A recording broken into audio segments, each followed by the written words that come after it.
Money growing from the grass from my massive pimp, but it don't matter cause I'm rapping for a higher cause and spill my guts out so they might applaud. Sunshine through me, let me heat up the streets. Got a vision for tomorrow I cannot defeat. Many places I need to go, my light I need to show. Doing this for greater purpose that you need to know. Sunshine through me, let me heat up those streets. Got a vision for tomorrow I cannot defeat. Many places I need to go, my light I need to show. Doing this for greater purpose that you need to know. Oh boy, you need to know. You need to know.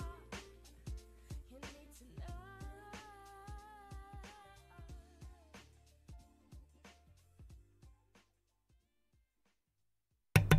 That is a mildly very convenient spot to, you know, we're just gonna turn down the sound here. There we go. Okay. That was a convenient spot to go ahead and jump in here. I guess let me know if the music's too loud or anything. I just kind of pulled up a random YouTube radio thing. Alright, so I just remembered literally today, as I woke up this morning, oh crud, I need to get a water ice build made for Sunday. This Sunday is going to be super interesting because for our dice roll challenge that we normally do, where we roll 2d6 and, you know, depending on what die result we get, it depends on the element. A lot of us rolled water. Actually, literally everyone rolled water. So we're gonna see a lot of night builds, I think, because I think 2 or 3 people got water lightning. We're gonna see, I don't know, water ice is my option, so I gotta build that.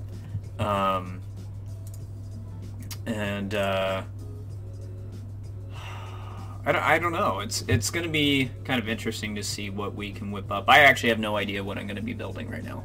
I figured I'd go ahead and pull up the cards and see what sounds good, and we can kind of go from there. So,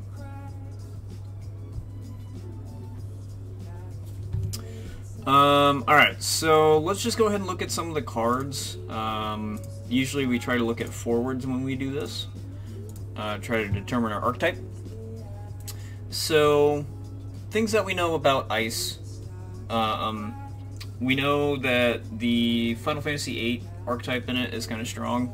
However, in water, the only 8 card is Crisis. So it's not going to be a very strong option for our deck build here. We also have a little bit of Final Fantasy XIII options. However, I don't believe there are any water 13 cards. There is Huge. That is literally it. So it's not going to be a strong option here. At least as a category theme. I'm certainly not required to do a category theme, but they're usually fun. Let's see, Terra from 6. I always forget if it's 6 or 4. That could be an option. The water archetype for category 6 is a pretty strong monster archetype, but the catch is I have to have the cards for it, and I don't think I have all the cards needed for that archetype. Let me grab my binder.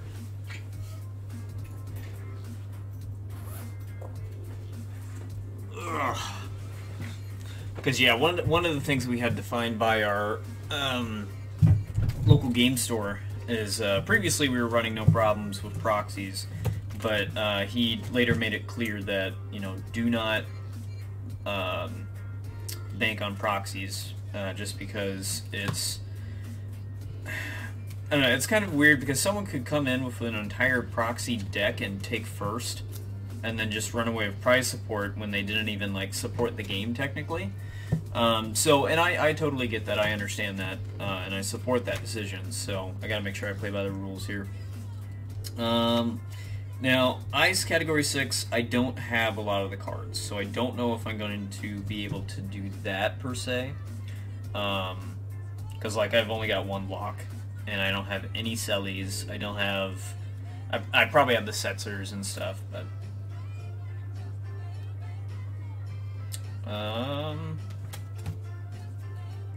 Other stuff. I do have Terras.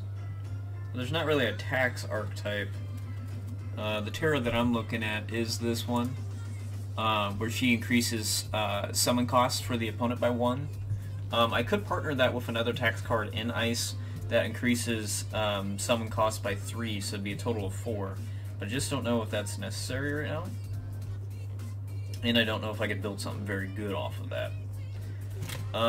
So Ice, I'm going to be struggling a bit. It might end up being our support color instead of our main color. So let me look at my water options here. Let me back up off this and I'll try to follow along. Alright, so one of the fun things that we could do is something with this Ultimisia. Her thing is that all the forwards other than her enter the field dull, which unfortunately does mean some friendly fire. But she has access to freeze with her ability. And what's kind of nice is this really slows down play. Water and Ice, depending on what archetype you're running, can usually end up being the slowest, or slower I should say, colors that you could run. So, of course, one of the other things that immediately jumps out is our Warrior of Light. Standard unit decks are pretty easy to build, and I've actually done both a standard unit Ice deck and a standard unit Water deck. I actually disassembled my standard unit Ice deck recently.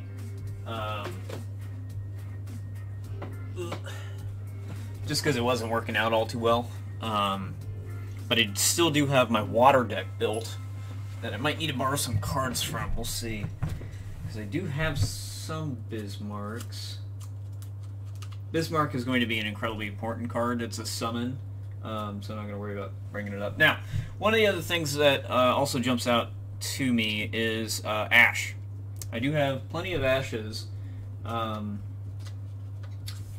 see. Yep, I have a playset of Ash, so I could run something with her. And looks like I've got 2 Garnets.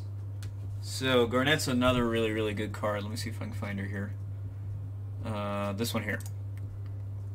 The reason why she's so good is, 1, she has a field ability that says that she can't be picked by your opponent's summons. So she has to be picked by abilities, or your opponent has to go fisticuffs to get Garnet off the board.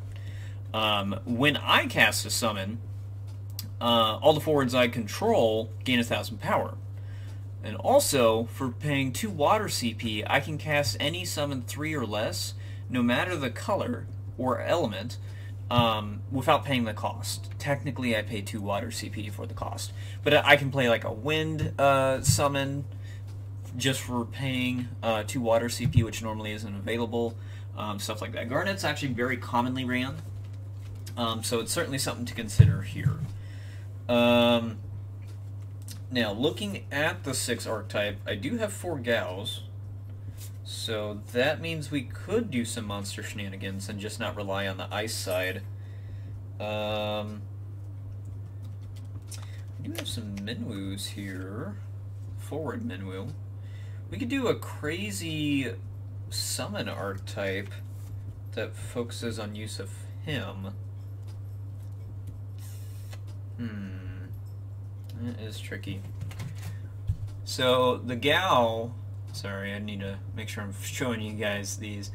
Gal, for every monster that's on the board, he gains 1,000 power, and when he enters the field, he actually revives a monster 2 costs or less from the grave onto the field.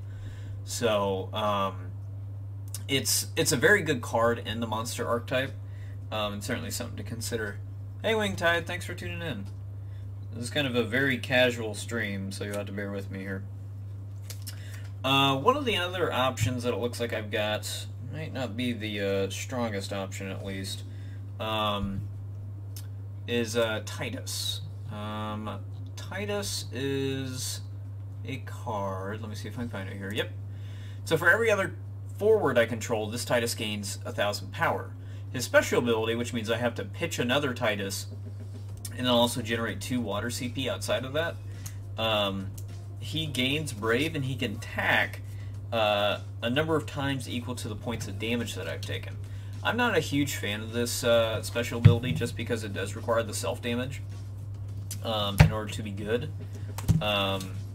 And I don't think I can run this right now because I don't have the 3rd Titus. When you're running special abilities like that, you want to make sure you have those options available for you to run that. Also, Ice, I don't think has any 10 cards.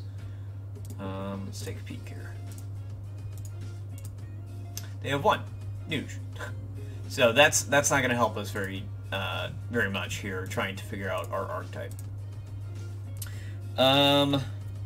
So things that kind of jump out to me right now based on what we've already talked about. Ultimacia, unfortunately, I don't think can work because I can't afford to buy any cards right now and I've only got 1 copy of her. So I'm going to have to pull some cards out of my water decks because I only have 1 Reefia and that's going to be an issue. I do have some Porums, but that's kind of a general card. The Porum that I'm talking about... Whoops, no, we're still in a 10 category. I am talking about... somewhere in here. Oh, I didn't put it on forwards.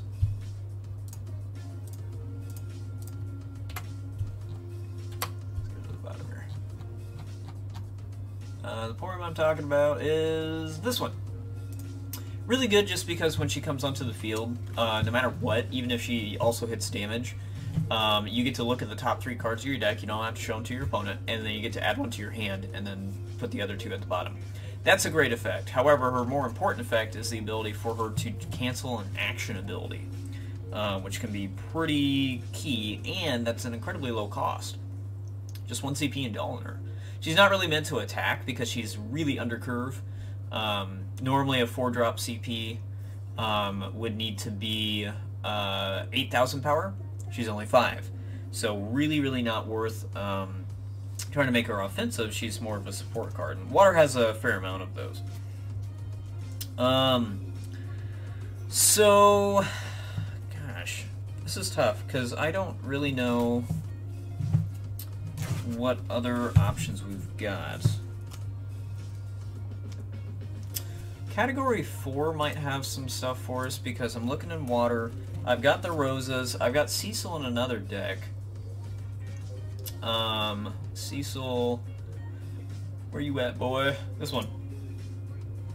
Its only downside being that it has to block no matter what. So ideally, you just make him really, really big. So that could be something to consider. Now, I'm really kind of in a pickle because I don't really know what to run right now. Looking back at the ice, we got some Orphans, but Orphan's going to be kind of a little difficult to run. I just sold one of my Renoas, so I've only got 1 of those left. So that's going to be hard to include in a deck. Man,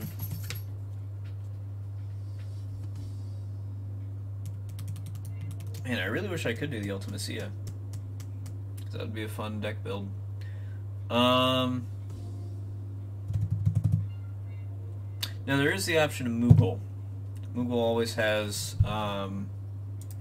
options in every category. Let's go Moogle. So we actually have a fair amount of Moogles. So it would either be Hurdy, dulling all forwards with cost equal. The problem with this card is it's got friendly fire. Or you have Horn, who has the ability to recycle cards back into your deck. Not, honestly, a very strong option, because there's not really a whole lot of offense off that.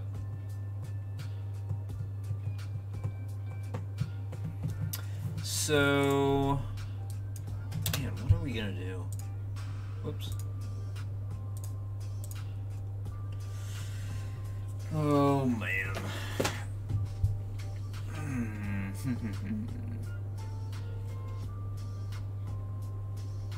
So, we've got standard units, which I could do. I'd have to pull some cards out of another deck, like I mentioned. I really wish I could see this thing working.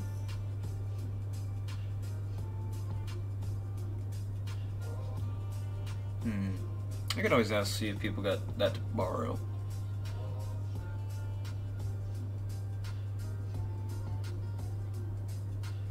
Cloud of Darkness play could be interesting. I don't know if I have. I think I've got some of those cards.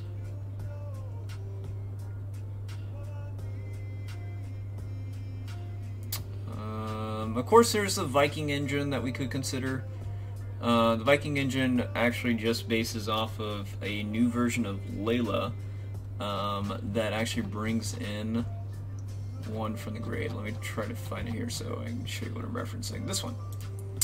So when Layla enters the field, you get to choose a card named Viking of cost 3 or less in your break zone. All of them are 3 or less, and then play it onto the field. So ideally, you'd want to pitch a card, and then, or like generate 2 CP somehow, and then pitch a Viking. Play your Layla, bring that Viking you just pitched onto the field.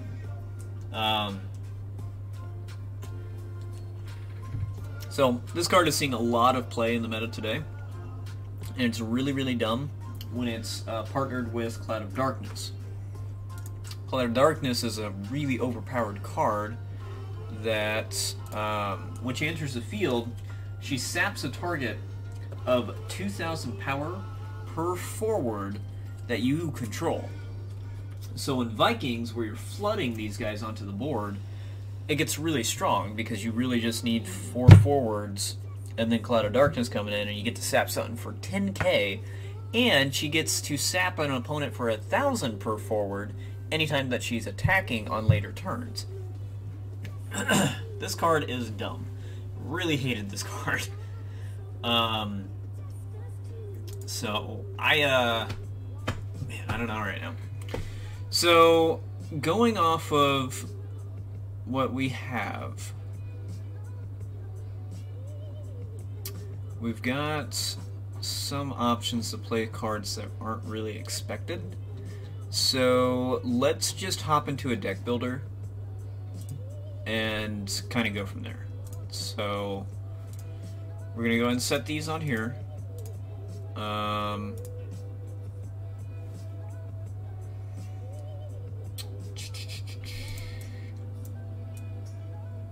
Let's focus on what our deck is going to focus on. So we like the Sound of Ultimacia. It's something that isn't ran. I'm going to go ahead and throw 3 in for now. I'll figure out where I can pull the other 2. So this is going to focus on making sure that all our opponents are dull. And what we kind of want to play off of that is having access to freeze via other methods. One of my favorite cards in the game that has access to do that is one that came out in Opus 5. Lugay. Here you are. Lugay, normally when she enters the field, brings in a Barnabas. But I'm going to let you know right now, Barnabas is awful. Awful, awful, awful. It's a 1-drop 9k, which is obviously way above curve. But if you don't control Lugay and Barnabas is on the field, he dulls. When Lugay enters your field, he activates. The thing with that, though, is if he dulls, you can't do squat with this dude. He just sits there and is a dumb little golem. Like, what are you supposed to do? So, I don't like the sound of this guy. And what we can do is we can still use Lugay. If we want to take the opportunity to shuffle, we can do that. Otherwise, we just immediately say, I do not play Barnabas, so I failed the check. The reason why I like this card, though, is her action ability. She gets to choose a forward and dull or freeze it. And I really enjoy that because it allows me flexibility to get combos off. So, we're going to throw 3 in for now. Now, trying to figure out what other stuff to run that runs off of freezing, let's just go ahead and do this.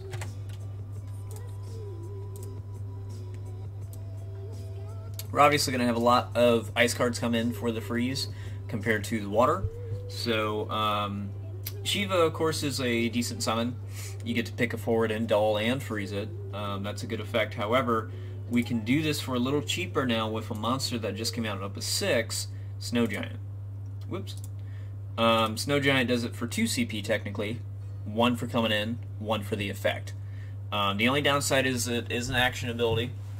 So if we've got an Emperor on the field, then that's going to cause some problems activating Snow Giant.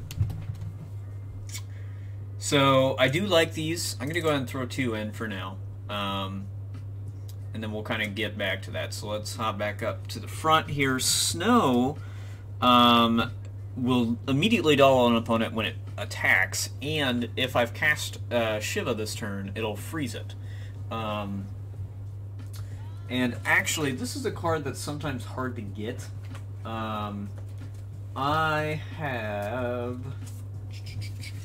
3, so I could play Snow as an option to try to have some dull and freeze control. So let's go ahead and throw. I like my summons at 2. I'll throw Snow in as a side effort.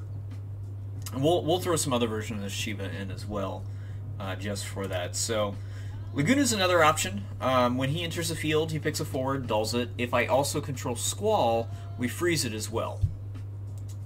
They also are a combination that when they're on the field together, they're 2 9Ks. This is a really strong version of Laguna, and I really enjoy it. I'm going to put it as a 2 of right now. Well, let's put it as a 3 of. And then we'll figure out what Squall that we want to consider. Because Squall currently I don't think has a version that freezes. It doesn't look like it. So we'll have to figure out what version fits the bill, you know? Ultimacy is already in. Now, of course, Jill Nabat comes into play. It's probably going to be a quick shoe-in, because she freezes 2 forwards when she either hits damage or when she hits the field.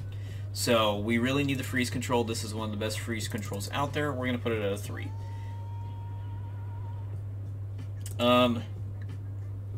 Vayne is another really good ice control card, because any forwards that the opponent controls that are 5 or more don't activate. And when he enters, he dulls those forwards unless they have some sort of protection, like Yang. What's nice, though, is if I can get to it, I also have the option of Force of Will. Similar to what Ultimacia has options to, freezing all the forwards, Vayne has the same option to freeze it with Force of Will, just for actually 1 CP less. So I like Vayne. I think we might make these 2 the focus of the deck at a 3. We'll see if that gets cut down, but it has the freeze control that we want alongside the dull control, so we'll get there. Nero partners with Weiss, and I really, really do want to see this card get used. Because when he blocks or is blocked, you choose a forward and freeze it. What's interesting with that is that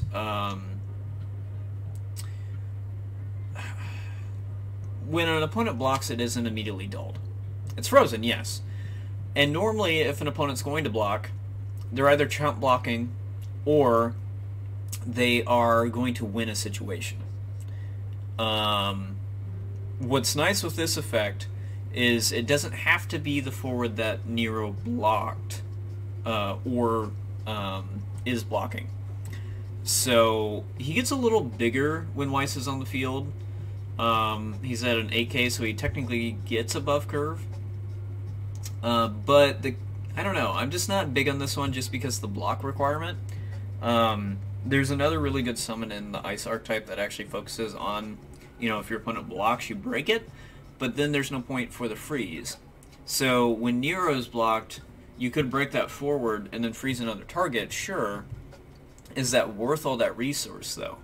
I'm not big on this one right now. We might run Weiss, depending on how many 3 drops or less we end up running. but we'll see what happens. Alright, Semblant, no, sorry, here we go, Laguna. Another version of Laguna. We're not going to use this one because we're already using Laguna, but what's nice about this card, and I want people to consider this, First Strike. First Strike is an incredibly handy tool to have, and when he attacks, he picks a doll forward and freezes it. He finishes the combo. That's really good because you could doll via other methods, and then he finishes it. So, like, say I dolled with Lugae, I can just swing in with Laguna, go ahead and finish that combo, and I've got a 5k First Strike. The 5k isn't great, but we've got methods that could potentially boost his power. So a card to certainly consider, but in this case, let's hold off. We could switch into this one if we can't find a Squall that we like. So it's undercurve, though. That's its only downside, because 3-drop normally wants to be 7k. We're at 3-drop of 5k. So we'll have to figure out if we're going to end up running that one. But something to consider because it's also not played very often. And it's doing what we want it to do. Alright. This Renault is the one that I was talking about that I just sold. One of them. It actually dropped in price. When I picked them up, they were like 20 bucks a pop. And that's because it was very prominently ran in the Ice archetype. The new version of Renault is ran probably more often now, and that's because of it giving a flicker effect. We'll come to it. But this one's really nice because you can chump block with this card, and she dulls all your opponent's forwards. She also gets really big if you're playing an 8 archetype, which means you don't have to chump block, and she's just a really big blocker. She's not really meant to attack, but she can if she needs to. The Wishing Star effect's also kind of nice because you can pick a forward and a backup, dull, and freeze them. With me only owning one of these cards, I unfortunately can't run this one. So we're gonna not take the heartache and go ahead and skip over it. The mannequin version of Ultimacia, when she enters the field, she chooses a forward the opponent controls and freezes it. Now what's fun is we could actually utilize this. And what's also fun is she got multi-card. She's not unique. So this actually helps finish a combo that Ultimacia is trying to do. So let's go ahead and throw 2 of those in for now. This dude probably is not going to be a great option. The reason why, while he does finish a combo technically, it's conditional. It's a cost of 3 or less. He's an on-curve, which is nice for him, but the reason why he doesn't see a whole lot of play is because his freeze effect is conditional. You can't control what your opponent is playing on the other side of the board, and especially if you're playing something like Ice, a lot of their forwards are 4 or 5. Now, we may not run into Earth. I think I said Ice earlier. I'm sorry, I meant Earth. As far as we know, we're not going to be running into Earth, but in the event that we do by another player who's not playing the dice roll, we don't want to run into the situation where this guy ends up being useless. So we're going to skip over that one for now. Now, Kuja is going to absolutely find a spot in this deck. What's great is I've also got 2 of this dude. But he gets to swing in, and for 2 CP, separate payments, he can dull and freeze an opponent. So, really, really enjoy that, and it helps finish as a combo. And I don't have even to pick the same forward. Oh my god, Kuja is definitely finding a spot in this deck, but I've only got 2, so we're going to have to put him at 2. Kurasame, when he enters the field, choose up to 2 forwards, so the opponent controls freeze them. That could be played here. However, I might make it a side effort, not a main effort. What's nice about this guy is he's on curve, 5-drop 9k, but we also have a new version of Kurasame that also boosts Ice forwards. As you can see, this is definitely showing to be kind of an Ice focus right now, but mainly because we're trying to figure out what freeze effects we can get in. So I'm going to put this guy as a 1-of right now. So I don't want to rely on him too much, but the ability for me to freeze on entry is going to be nice. Our focus is making sure the Ultimacia is on the field so that we can get the freeze effects off. Genesis is a really good card. I, however, bought one and I think my brother's borrowing it. So I don't think I'm going to be able to run this card at the moment. I would love to, actually. I should see if he shouldn't need it for the weekend. I'm going to go ahead and include one, and I'm going to make sure I get that back from him. Cannoneer is going to be really good for the archetype. Dull and freeze a target. High cost, but you get to pick 2 and do a full combo as far as the dull freeze, so that's really, really good. We're going to throw 1 in for now because it's an expensive sticky backup, and I don't want to clog my back row. Sage is another option that does the same exact thing for the same exact cost, and it's not sticky. So actually, let's just throw our non-sticky homie in at 3. Ooh. Never really considered this card just because it's only on entry once, and it selects 1 number. So depending on what your opponent plays, that may bite you in the booty. And it's got friendly fire. That's an immediate out. That's a no-go. Let's see. This area would be great to do, but it's going to rely on if snow's on the field, because that's our only other 13 category. Whoops. It is a 2-drop, though. That's something to consider. But she does a full combination if there's a 2-drop on the field. We would want to try to play that only when snow's on the field, so we could certainly run that. We'll put it as a 2-up for now. I skipped over Setzer. Setzer's part of the nice 6 archetype. However, I don't think he's really going to do much for us here, because I don't have a whole lot of the 6 cards. His search effect is really not going to be any good. This dude's meant to block. You want to see him chump block and have him sent to the grave, because he'll dull and freeze an opponent when he does so. But in this case, like I said, we're not running any 6 cards because I don't have them. I do have Setzer, but it's not really going to...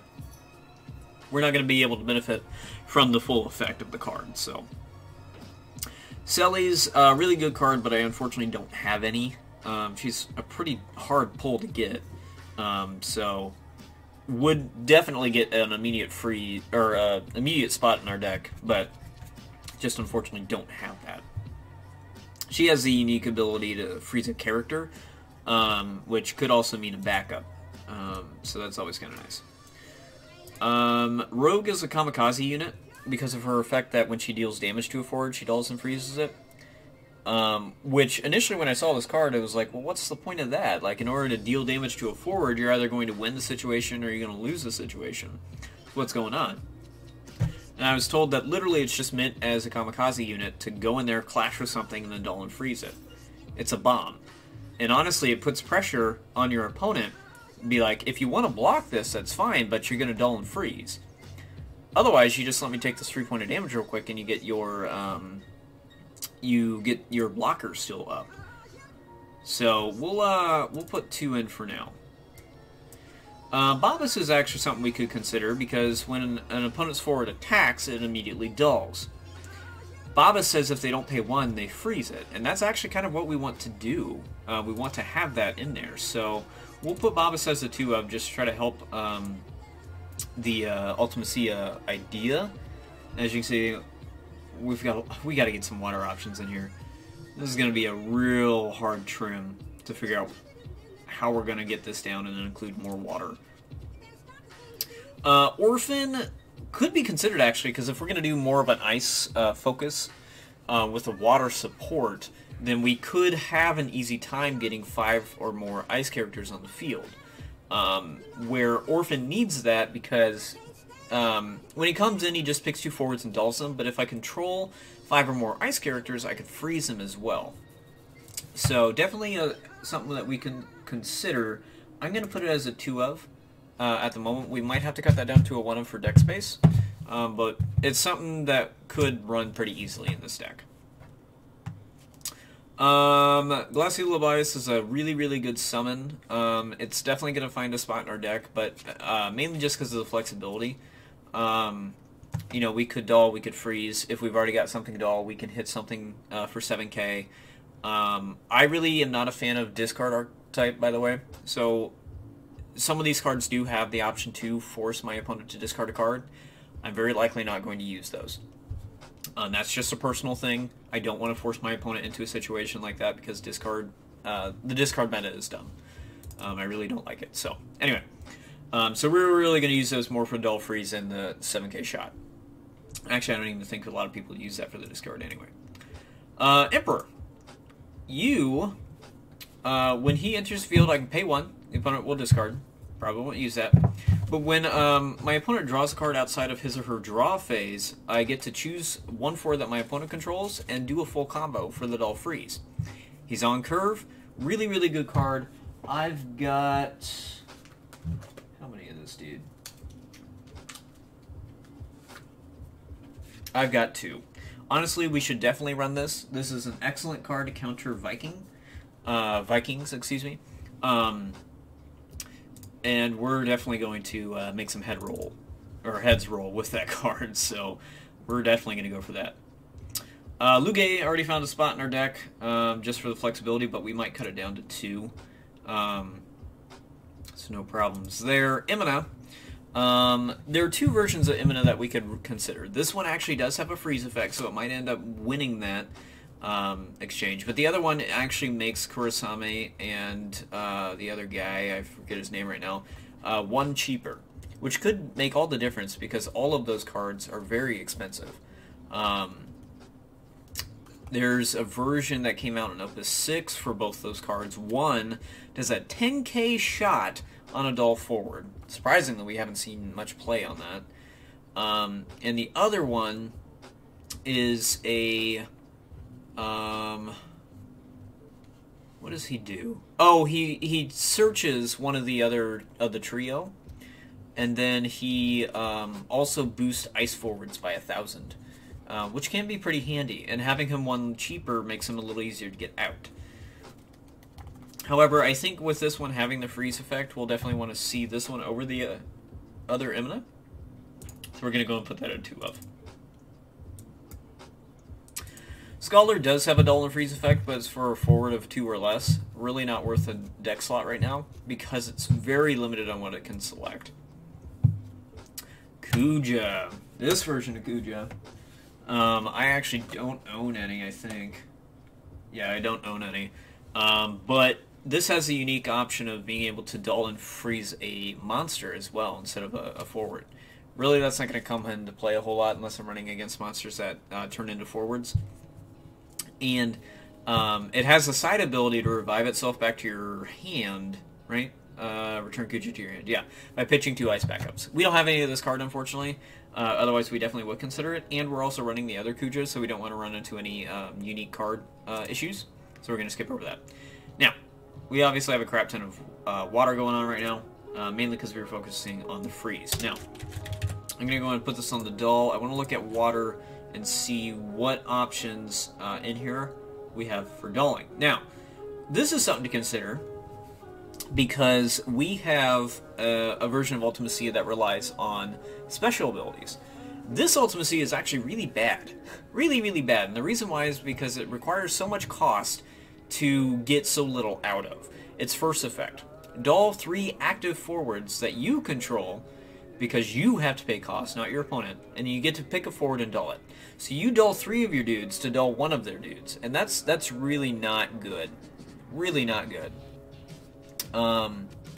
Even if we were running Vikings, you'd want those Vikings available to chump block. Most of the times you want to see those chump block anyway, because when they leave the field, they'll block... when they leave the field, they draw a card. So, certainly something to consider when using this card, but we're not going to use this card because it's bad. It's bad. We could put this as a 1 of just for the sake of Ultimacia fuel, so we're going to do that. What other options we got? Yuna dulls herself when you cast a summon, so that's not going to help us. Cagnazzo, when he is dull, he doesn't receive or deal any damage. So he's a free block, because when he blocks, he dulls, and when he dulls, he can't receive damage. Really, really good card, really annoying card to deal with. We'll go and put 2 of them in there just because I know he's good. Kukulane, ooh, this could be nasty, actually. For every dull character my opponent controls, so monsters, backups, and forwards, I can sap something for 1,000 each. So that's really, really going to play into what we want here. So that's going to immediately find a spot. This is the Evolution Porum. Oh, and you had to dull a Palom to deal something 8,000. No, that's not worth. This Steiner, I think my brother is borrowing the copy that I have, so I actually don't have any. And it's actually just self-dull, it's not an opponent dull. Mira plays into the monster archetype. She dulls herself to search for a forward when something dies, to add it to your hand. And then Arifia also self-dulls to try to bounce a forward. So, not a whole lot of dull control in the water, which is expected. That's more of an ice thing anyway. So we're kind of in a pickle on how this goes.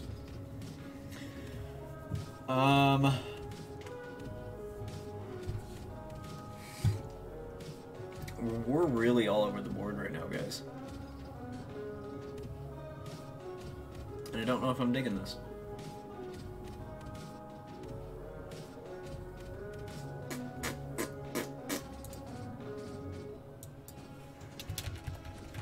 I'll look back at the ice and water freeze.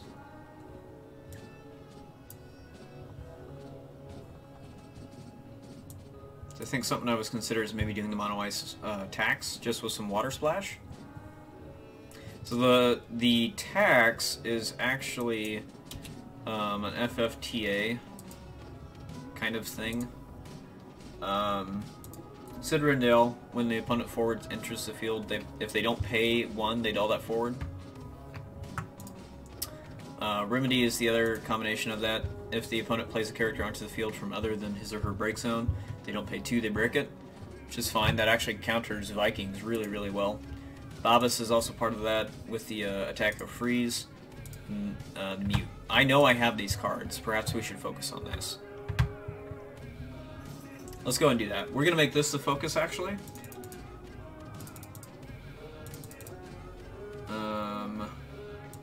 Searchers, I like to put at 2. Alright, so now we got to trim some stuff. Let's go ahead and keep the Ultimacia in because it's something that isn't expected. I'm going to go ahead and put a message out to my folks.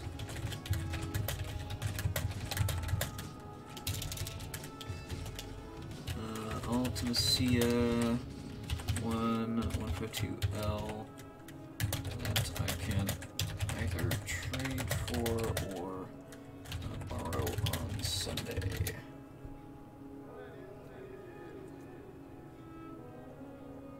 We'll see if I get any responses back on that. I like the semblance of a witch, and I like the Ultimacia combination, so we're going to go ahead and keep those in. Orphan, for the moment, we'll keep in, just because we might end up having more ice forwards than water forwards right now.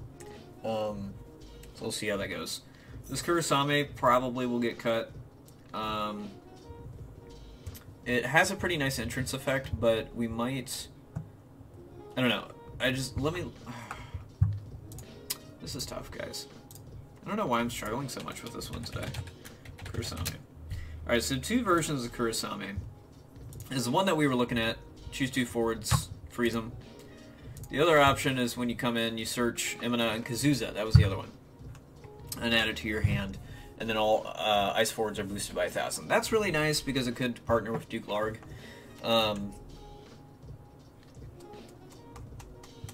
We're going to run this one. And I think we're going to run the other Emina. Just because I want to see that played. Kurasame, we're going to run a 2. Vayne. It's a good card. We're going to run it at 2. For now. Lugay is at a 2. I'm fine with that. The Laguna. We didn't really look at those squalls. And honestly, it might be too hard to figure out which one to bring in. I don't think I have many versions of the squall. I don't. Yo, but we could run... Okay. We could definitely run this. We're going to run... It looks like I've only got one of the squall. This is my favorite squall. It's really, really annoying to deal with. It's got natural first strike. And for every dull opponent my opponent controls, or I'm sorry, dull character, so again, forwards, backups, monsters, that my opponent controls, Squall gains 1,000 power. And when he attacks, I immediately dull all my opponent's backups, which means two things. For every backup my opponent controls, Squall gets 1,000 power, basically, when he attacks. Also, it means I get to immediately turn off my opponent's resources on their back row, meaning if they want to play a summon in response to the attack, or activate an action ability, they gotta pitch hand in order to activate those effects. They can't dull the, they can't tap their back row resources. I really, really enjoy this Squall. I'm gonna actually set it as a 2-of and see if I can borrow one from my brother, because I know he's got it. Now, what does that mean for our Laguna buddy? He does do the full combination, but we've also got some other ones that we can consider. We did like the sound of the 3-drop Laguna, this one, because it also has First Strike, and it can pick a dull forward the opponent controls and freeze it, which kind of finishes a combination. We really don't see this one ran, and this one can become a 9k on the board. Honestly, just to make sure that this deck actually has some potency, we might want to stick with this 4-drop Laguna. Just because it becomes a 9k, which is a big body. It's under curve, otherwise. And I just need to have that Squall out in order to get the full combination with the Laguna. If I were to look at this 3-drop Laguna, again, First Strike, but we have no way to boost him outside of the Kazuza and Duke Larg. So kind of harder to bring him in, and with those double boosters, he's then on curve, which means not the greatest, not a whole lot going for Laguna right now. It's just First Strike is so flippin' handy. Dang it. This is tough. We'll go ahead and keep the Laguna in for now, but we're going to reduce it down to a 2-of, just because it's not going to be the focus of our deck. We've got a 2-of Squall. So, we'll go with that for now. Genesis, I want to run it. I really do. It's meta, which, if you know me in this game, I really don't like meta cards. I like to kind of give some... Because, like, Final Fantasy is one of those games where, like, 95% of the cards in this game are really, really good. And they can be good in situations. Like me trying to consider a freaking Laguna that's not ran. A lot of people just go, oh, well, this is the best Laguna. Let's go and consider it for the deck. Not even look at the other ones. So, me. Let's cut it for now. Sid Rendale is our focus. Ultimacy is in there for special ability fuel, but we may not even need that.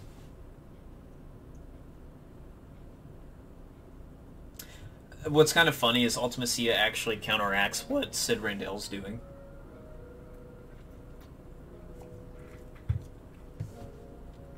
We're going to cut this second Ultimacia. And I might not run the Ultimacia, but we'll see. Semblance of a Witch could be something. I'd like to keep it in. It doesn't see play. And it's a water card. We'll keep it in. Remedy's in there as part of the combo. Kuja, let's keep him in for now. Sarah. I think this detracts a little too much from her deck right now. It is cheap, though. That's something we really need to keep in mind here, is we got a lot of expensive stuff. We also have a crap ton of forwards. Oh my god, we have a crap ton of forwards.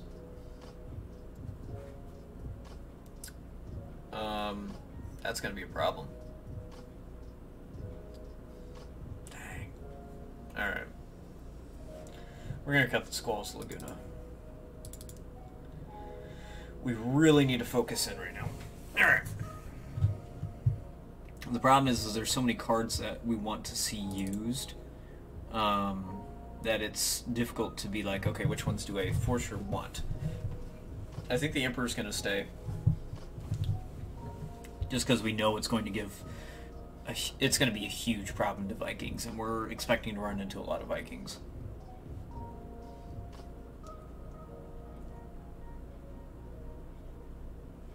I don't even know. Do I have that Gagnozo? Shoot. Hopefully I've had that Cagnozo. It's probably in my box. Dag, yo.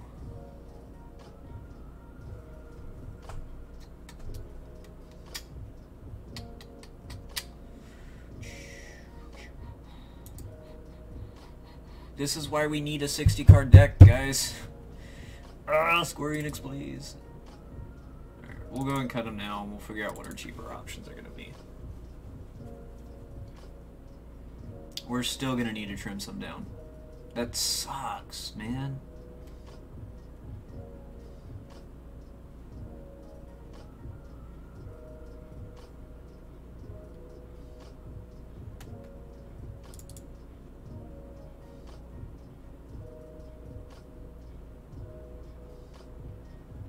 Our support is really going to be water here. That's nutty. Alright. Let's see. Let's go ahead and look at our summons. No, let's look at our backups. Let's try to get that figured out. Alright, currently we have Mute in there as our searcher. We have Sage in there. We're going to drop that down to a 2, though. And he's in there to go ahead and freeze 2 opponents. Now, actually, I picked this one over the Cannoneer, and I realized that may not be what we want to do. Cannoneer actually does the full combination. I misread on that Sage. It just does the freeze.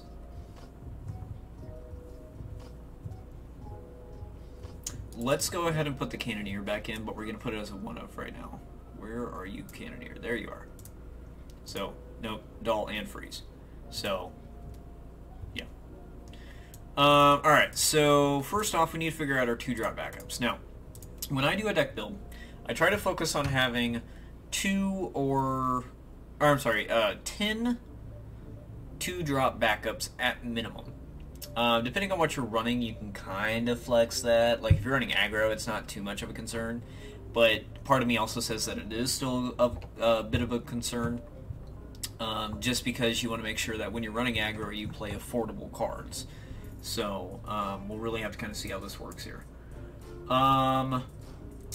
So, we've got quite a bit of ice going on, but we want to make sure that we also get our water in there. So, let's actually just look at the water tech right now.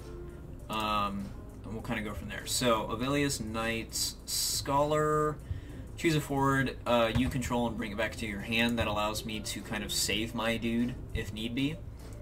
We'll go ahead and put Scholar as a 2, because that's kind of the staple. When White Mage enters, activates, and it's not very strong. Look at the top card of your deck. You may place it at the bottom of your deck. Meh. Actually, there was a player in our scene who really, really enjoyed this card because he liked the knowledge. I don't know. I'm not big on it. The Yuna is usually a water staple, but we're going to need to run a lot of water summons to see use out of her, so I don't know if that's truly worth it. But the one that's really going to be worth it is going to be that Mystic Knight from Ice. Oh my god, that Mystic Knight's going to be fantastic. We'll go ahead and put Yuna as a 2 for now. Yang Roche, summons her abilities that select backups have to pick Yang Roche. It doesn't come up enough to make it worth. Lin's kind of bad. When your opponent casts summon, you activate Lin. That just allows you to have a resource. I don't know if that's worth it on our back row right now. Astrologian is going to be stronger in a mono water. The reason why I say that is because it takes 2 water CP in order to activate a forward. That, however, could help with our issue that I noticed when playing the Death and Taxes archetype of, you know, Sid Rendale and stuff. That I felt like I wanted to keep these guys up because they were big bodies. Astrologian allows us to kind of do that differently, but we might be able to do that a little easier with stuff like, say, Fairy. Fairy activates, and I get to draw a card. So we're going to maybe go that route instead of using Astrologian. Gladiator is another commonly seen one, but it focuses in on the standard unit archetype. Mystic, choose 4 to lose. No, that's really not worth the cost there. Summoner. Cancel a summon 3 or less. Yes.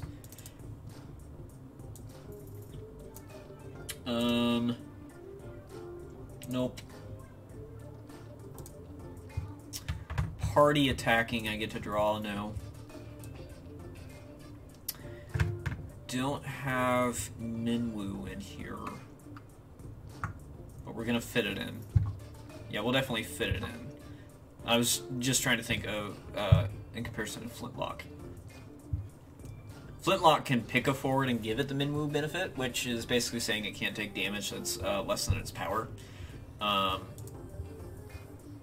But Minwoo is better because it's a field ability and I don't have to tap to do it. Green Mage is one to consider because I get to cancel an action ability. I'm decently sure I got a crap ton of those too. Fisher is monster focused, and I really do like the monsters, but I don't know if that's going to be worth our trouble here. Gotta run it as one of. One of. Order, choose a monster you control, return to... No. What's the point of that? Wrestler protects Ash. I'm decently surprised I didn't end up running the Ash. We could run the Ash over the Ultimacia, because again, the Ultimacia is kind of counteracting what we're looking to do. The reason why I say it counteracts is because Sid Rendell says when an opponent comes in, if they don't pay one, they have to dull it. Ultimacia just says they come and dull anyway. So it counteracts the tax because they're not going to pay the tax. They're just going to let things come and dull. So we could actually switch this around.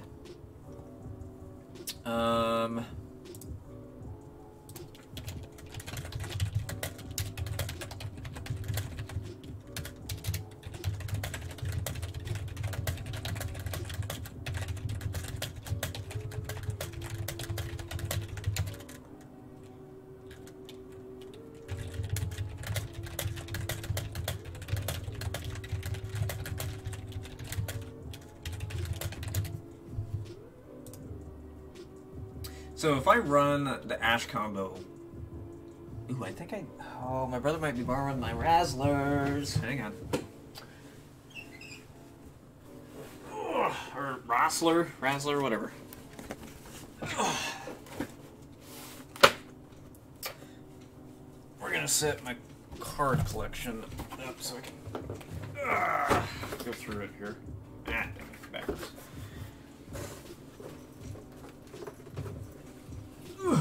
Okay, so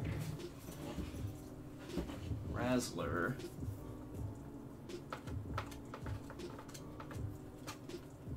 I actually don't have any in my deck. Where are my Razzlers? Alright. Anyway, we could probably run the Ash combination, and that'd be a lot better. Man, it sucks. I was really hoping to see that one used, but I just don't know if I'm confident in it. So we'll run the Razzler as a 2-of. We'll throw in Ash and Vosler in a second. Now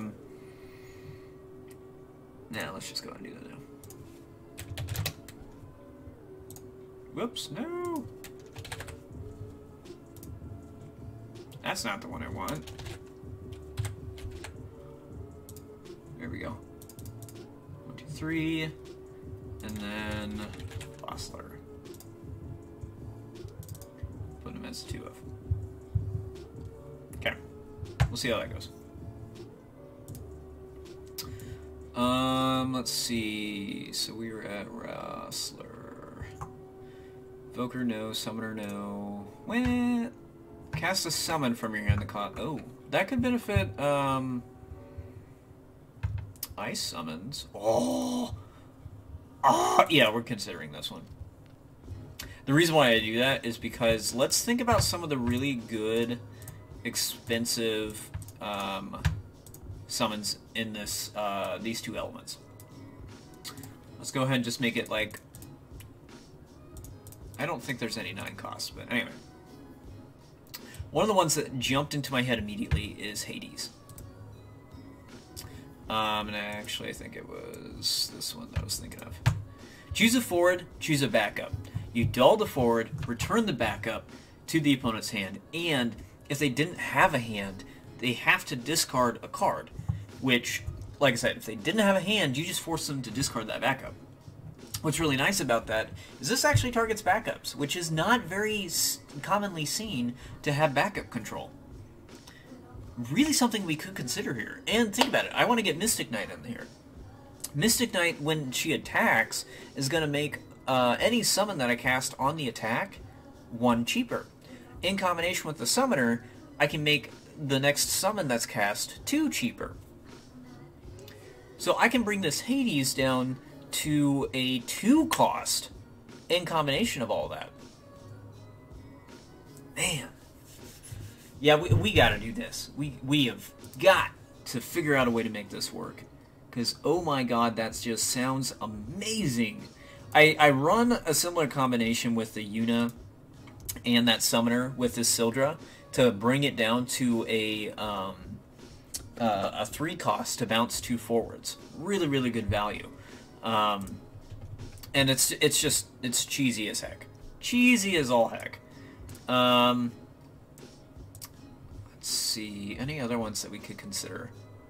I mean, there is this Hades as well. Choose a dull forward, break it, and the owner of that forward will discard 1 from their hand. I'm just not big on the discard meta, so I don't really want to do that. But breaking a forward is pretty good. This is also one to consider. Based on your opponent's hand size, if they only have 1 card in their hand or less, Doom Train is then a 2. And then I pick a dull forward, deal at 9,000 damage.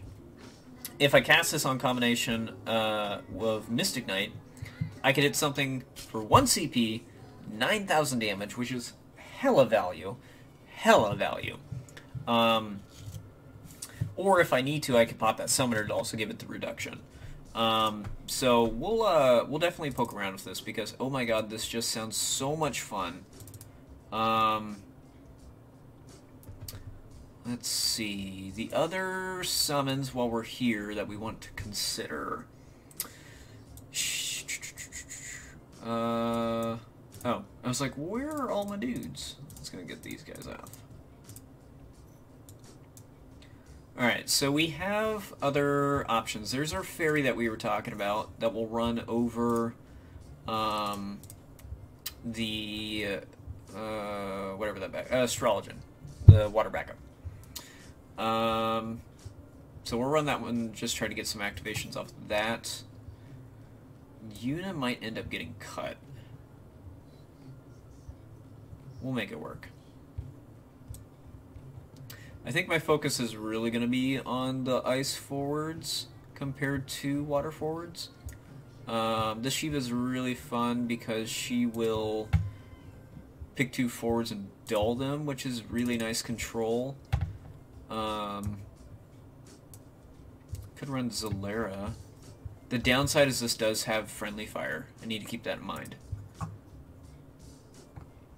This Shiva will hit stuff really big for every Shiva in my break zone, and it's on curve even if there isn't a dude in my break zone.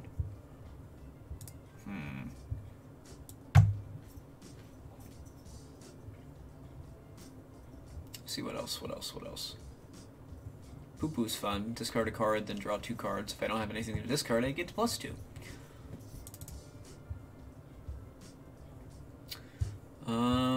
Let's see.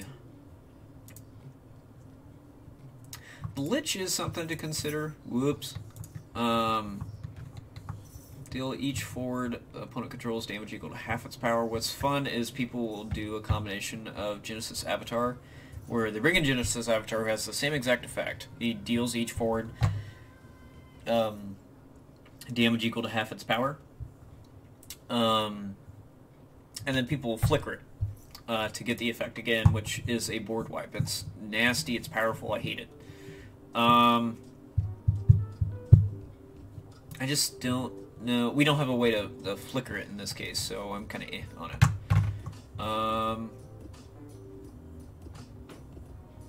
Oh, I forgot all about our Bismarcks, man. Yeah, we gotta run at least 2 of those.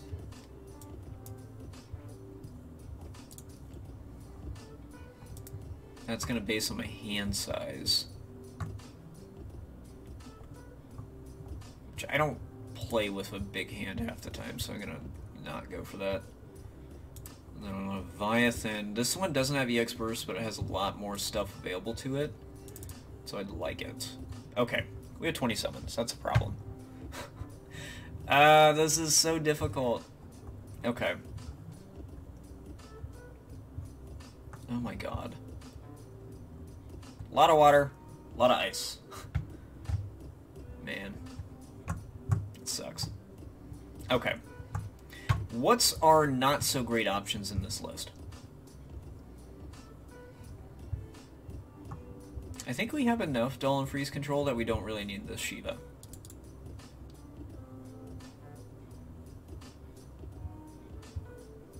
And the poo-poo is nice. Ugh. Gosh darn it. I find myself in these situations all too often.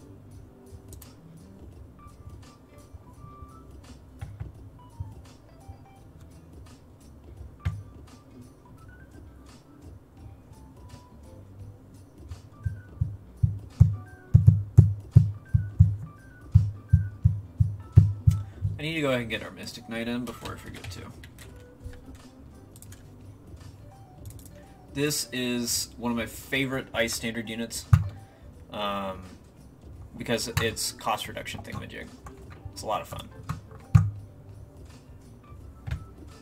Gosh darn it, am I really... Am I gonna be doing this?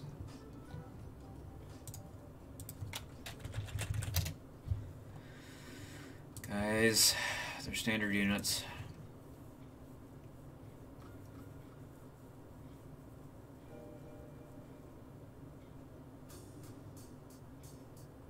They're cheap. They're really effective. I can't do this build if I do this, though. It's dumb. Alright, Fisher out. Sorry, buddy.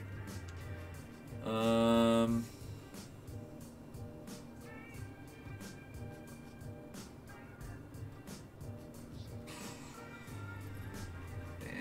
guys. Alright. Let's look at sticky backups. Jill, Rosler,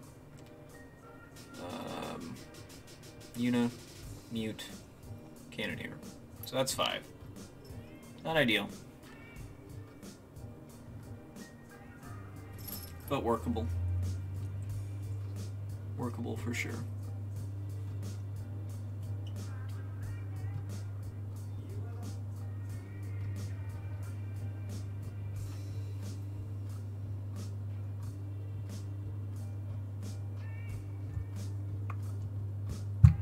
Guys, I apologize. I am not confident on this list at all.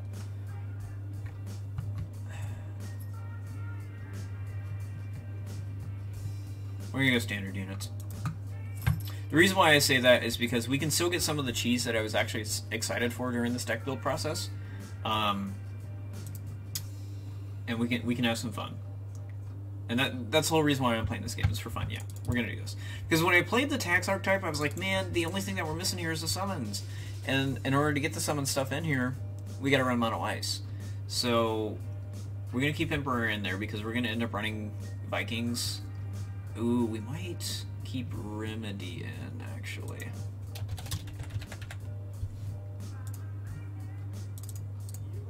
We'll put him as 2-ups. 2-ups. Sid Rendale is out. Lugay is out.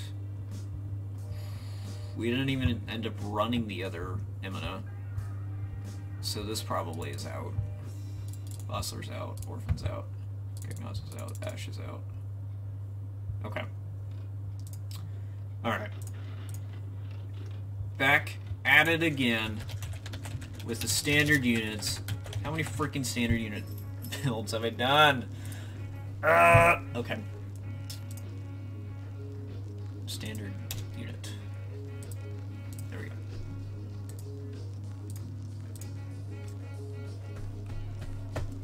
Alright. So, first things first, the Viking engine really doesn't have to be a whole lot of cards. You could run a lot of the Vikings, but we're not going to. We're going to run the 3-drop Viking at 3, and then we're going to run, what's her bucket? Heckin'.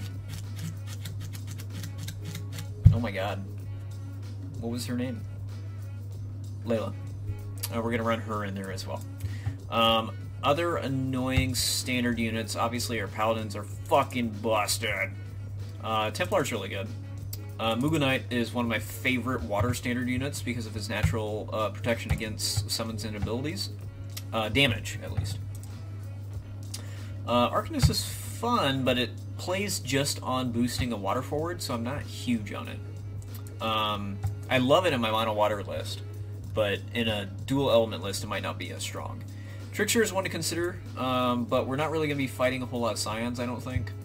So we'll come back to it. We do need to get some more standard unit ice homies. Could have run the Deep Ground Soldier. I really wasn't big on these guys because they're under curve. 3, 7, 2, 3. Only the DGS Trooper dude is on curve, and he'll boost ice standard unit forwards, but we're gonna rely on I think just him and freaking I am losing all my words right now. Warrior of Light, the Water Warrior of Light. We'll come to him. Let's see. This Dark Knight's something to consider. The effect ain't the greatest, and he's under curve. Maybe not.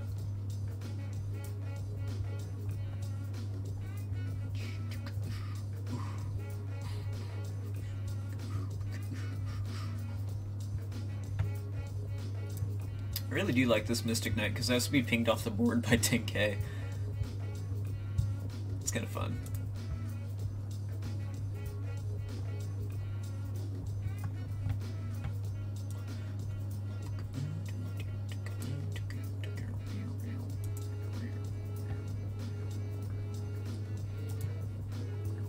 I really like this radio.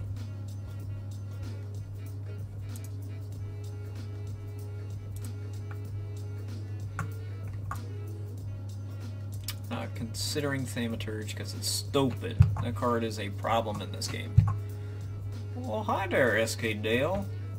Thanks for tuning in. Come watch me struggle to build a freaking deck.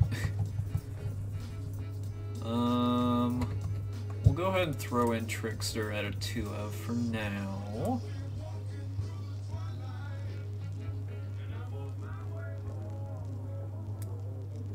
You know, funny enough, I love the sound of this card, but I have yet to run it. I'm gonna throw it in as 1-of. I need to get Layla in here before I forget. I also need to get my other stuff in here before I forget. That one. Alright. Let's see. Warrior of Lights. This is the one that is going to be a key focus. Because it boosts our standard units and gives them 2k power in first strike. Or by giving them 2k power in first strike. So we'll go and put him at 3. The DGS Trooper was the other one that I want to use to make this thing kind of stupid. Standard unit forwards. Now, is this going to be worth it in our list? Looking at our forward lineup, probably not. Because we were only running Mystic Knight and Trickster. Both would be at 9k with Warrior of Light on the field. Man, I have to do a water ice list. That was my challenge, SKDL. I can't put Chocobos in this. But I think this is good. It's a lot of forwards, but I think it's good. Yeah. Oh, we can cut our mute out. Let's trim down on these summons, because it's a little ridiculous. Poo Poo isn't really going to see a whole lot of cheese, so we're going to go ahead and get him out. Bismarck.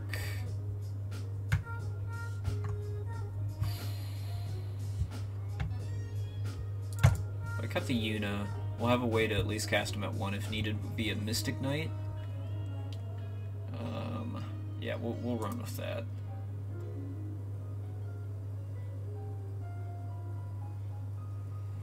$16 is still a lot.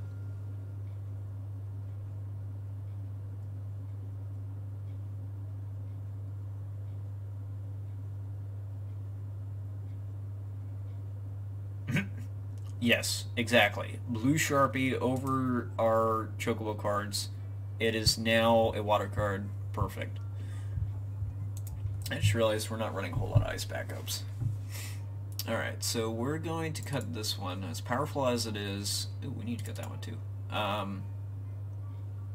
It's not doing what we need right now.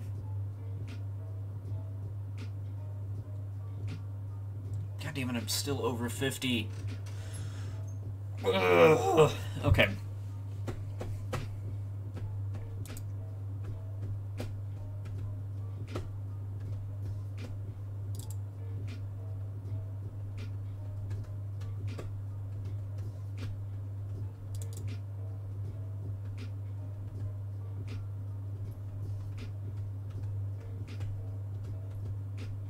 I'm keeping the Hades in for cheese, man.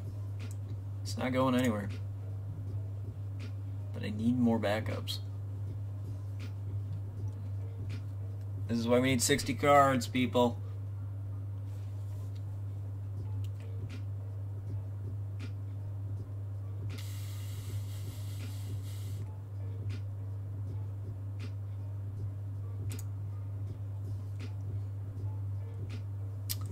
Man.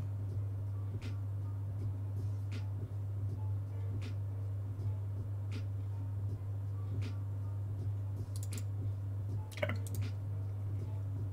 We'll make that work. That'll give us space for some other stuff. God damn it. Can't believe I cut Glacia. Okay. Backups.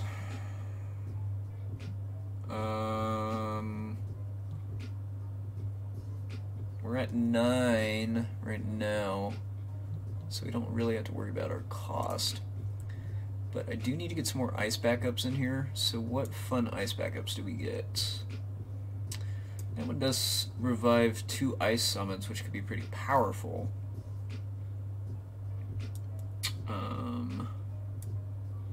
Ooh. Oh yeah. Oh yeah, we're getting this one back in there. Conjure's definitely going in. Ice forward, it costs 3 or less. All of our ice forwards are 3s. We're gonna run that as one of. Arcanist could be fun. Can't attack this turn. Yeah, that's really good control.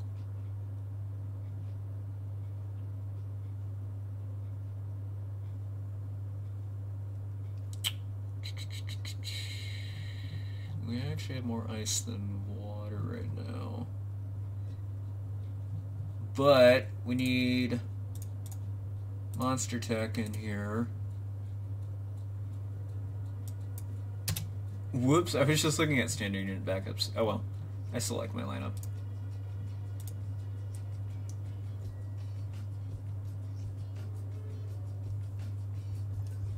I have most of these cards in my collection, so shouldn't be an issue building it. And I had to make sure that I had the cards, because we can't proxy anymore. So yeah. Hopefully that works. Ooh. So one of the things with Leviathan is it allows us to cancel an action ability or bounce it forward. Dracobillion does it for actually 1 more CP, so maybe that's not worth it. And I can't pick one of my dudes if I need to as a safety option. Tonberries is usually the go-to pick just because it's powerful. Sapping by 2k when it comes in. I could just immediately break it to sap for 4k and break something. Or for 1 water CP I can sap something for 6k. The other option is I gotta green dragon that just for 1 CP becomes a forward of 7k power. Just vanilla swinger.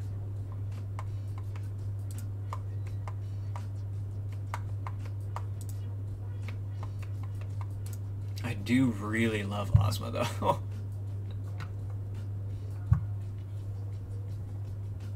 And Flare Star is just freaking hilarious to pull off. What? I've got my Ozmas in my water deck. Maybe I shouldn't do that. Because I think Actius is going to be using my water deck. I don't think I have any additional Ozmas. Oh, I do. Oh my god. I have one. No. Alright. Pot Cat is usually an easy in, but I might honestly just do this dude.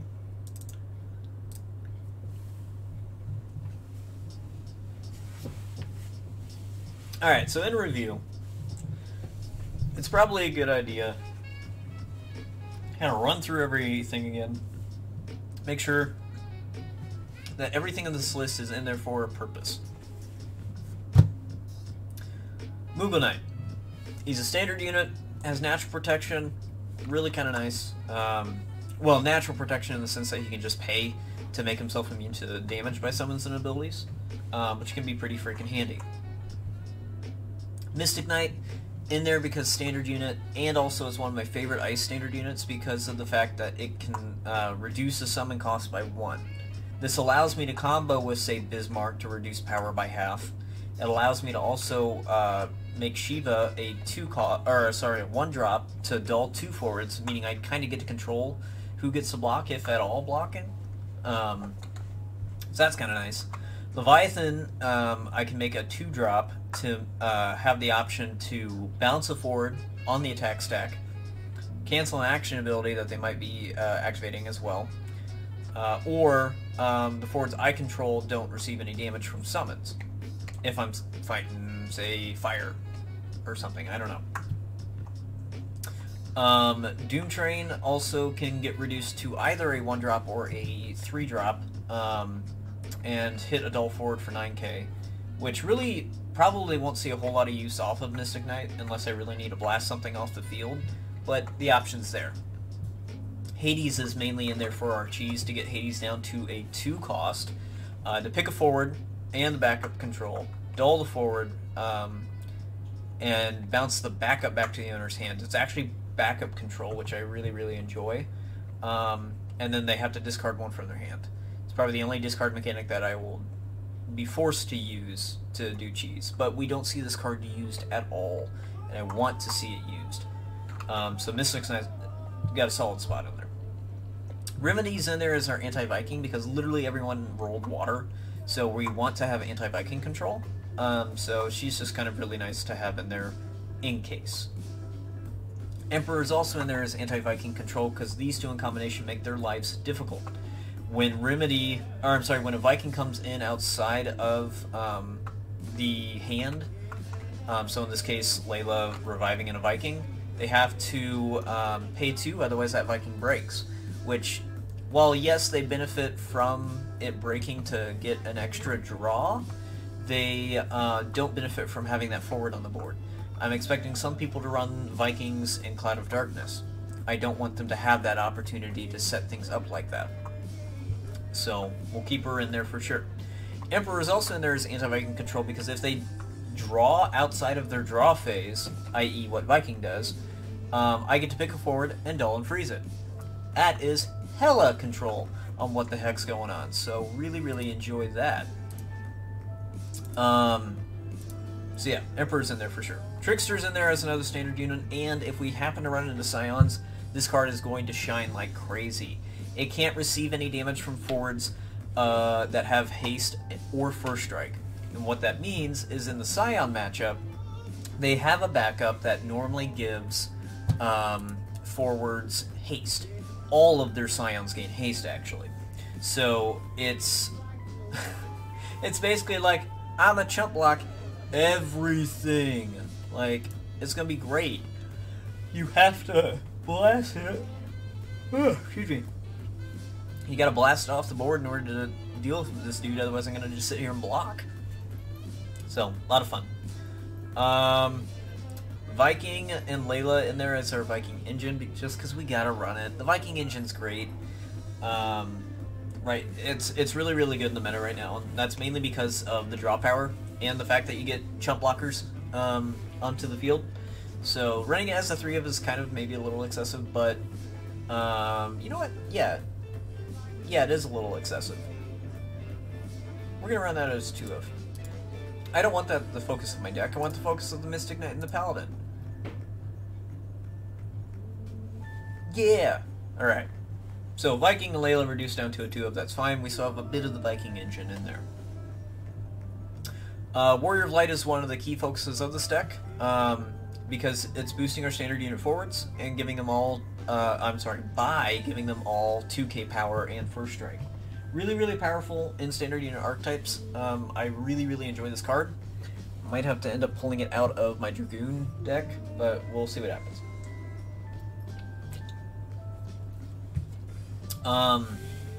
Paladin's in here because he is a butt. And especially partnered with Warrior of Light. He is especially a butt. And that's mainly because when he's dealt damage by a forward, you reduce the damage by 4,000. Meaning he can smack into things all day long. And Warrior of Light simply boosts him by 2k. So he's a 10k blocker that just sits there. He's, oh my god, in my mono water list that standard unit focuses on this dude, he is fantastic. Really, really enjoy this card. We already kind of went over the summons, but Bismarck's in there for the, I can bounce a character if I need to for safety reasons. I can choose a forward, have its power until the end of turn. Those are really the effects that we're going to end up using. The monster return to owner's hand really isn't going to be seen, but we'll I mean, I don't know. It could always come up. I'll need to pull Bismarck's from somewhere. Shivas, I definitely know I have these, but that's to all control. Leviathan has the option to bounce a forward, cancel an action ability, or protect my forwards from damage from summons. Doom Train's in there as a Dull Blast, and Hades is in there as backup control, and we're going to try to reduce down that cost as much as possible. Snow Giant's in there as just a cheap Shiva, cheaper Shiva that is. So you're going to dull and freeze for 2 CP instead of the 3 CP. No, normally the summon does. Really, really enjoy that one. Let me actually look real quick, though, at the ice dudes and see if there's... Oh, man, okay. I pulled this up and I immediately see Kitty Cat. Kitty Cat is so much freaking fun. She's a better... Or he or she. I'm going to say she. She's a better Swamp Mock, because Swamp Mock is 2-drop, but requires upkeep with a 1 CP to make it a forward. Whereas Kitty Cat doesn't. Whoops. It's actually 0 CP to do that. And it has the dull control. We really don't have a whole lot of freeze control in here, outside of like Jill Nabat, and that's actually it. Jill Nabat. So Snow Giant is kind of doing the dull and freeze, which is something that, you know, Ice typically does, sure, whatever. But Kitty Cat's just a lot of fun, and it's another forward on the board. Dang. Dag, yo. Dag. The other forward option is Elodie, which doesn't see a whole lot of play. But when he does damage, first off, he has upkeep, so he's 5 CP for an 8k. Technically a little undercurve, but still really beefy. And when he does damage to your opponent has to discard 1 card. Like I said, I'm not a fan of the discard meta, so it's kind of like, do I want to run Kitty Cat or do I want to run Snow Giant? I really do like Kitty Cat. Let's run Kitty Cat. Kitty Cat's fun. Alright, our backup lineup, it's a little low. And that's okay. We'll make it work, hopefully. We're going to do some test hands on this to make sure everything's fine. Arcanist is in there as control against attacking. What's nice is I can pay a water CP for this, so we'll be hopefully okay there. Green Mage is in there as a way to cancel action abilities and is non-sticky. Let me look at my water backups real quick. Non-sticky, non-sticky. That's immediately going to be a problem. If all of my water options are non-sticky, I don't have a way to guarantee that I'm going to have a water CP generator on my board. We need to fix that immediately.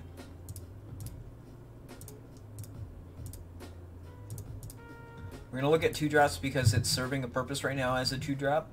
We'd still have some action ability cancel through Leviathan, so we're not losing too much out of losing Green Mage. The other options that we can consider, Scholar is a protection bounce back, which Bismarck can technically do, and Leviathan could do, and I think that's it. Yeah. So we could consider cutting Scholar as well. What options we got?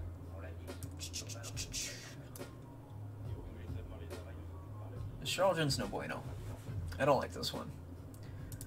Because it's like you reveal the top card of your deck. If it's a backup, add it to your hand. If it's not a backup, you put it into the break zone. Like, I don't want stuff going into the break zone. That's whack. So, non-sticky. Fisher goes to the break zone, so that's right all out. We never did get our Minwoo in. Do I have Minwoos? Hold up. I don't do... Oh, girl. Yeah, I have the forward Minwoo, not the back of Minwoo. I don't think I have the Minwoos. So I could run Flintlock as kind of a replacement on that. Flintlock's a little more protected, since the only thing that can target it is Sephiroth and Archer.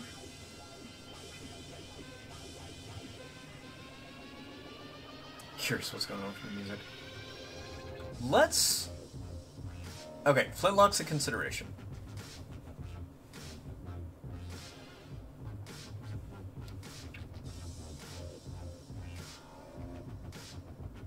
Screw it, doing it. Flintlock, buddy, you made the list. Alright, so Flintlock's in there as kind of our Minwoo support. I say Minwoo support because Minwoo is the most commonly ran version of this effect, but basically your forward can't take damage that's less than their power, which protects it from ping math, basically. And that's very important if you're fighting, say, fire or, you know, whatever. Stops a lot of strats. So, yeah, Flintlock's gonna serve our purpose there. Green Mage is in there as an anti-action ability.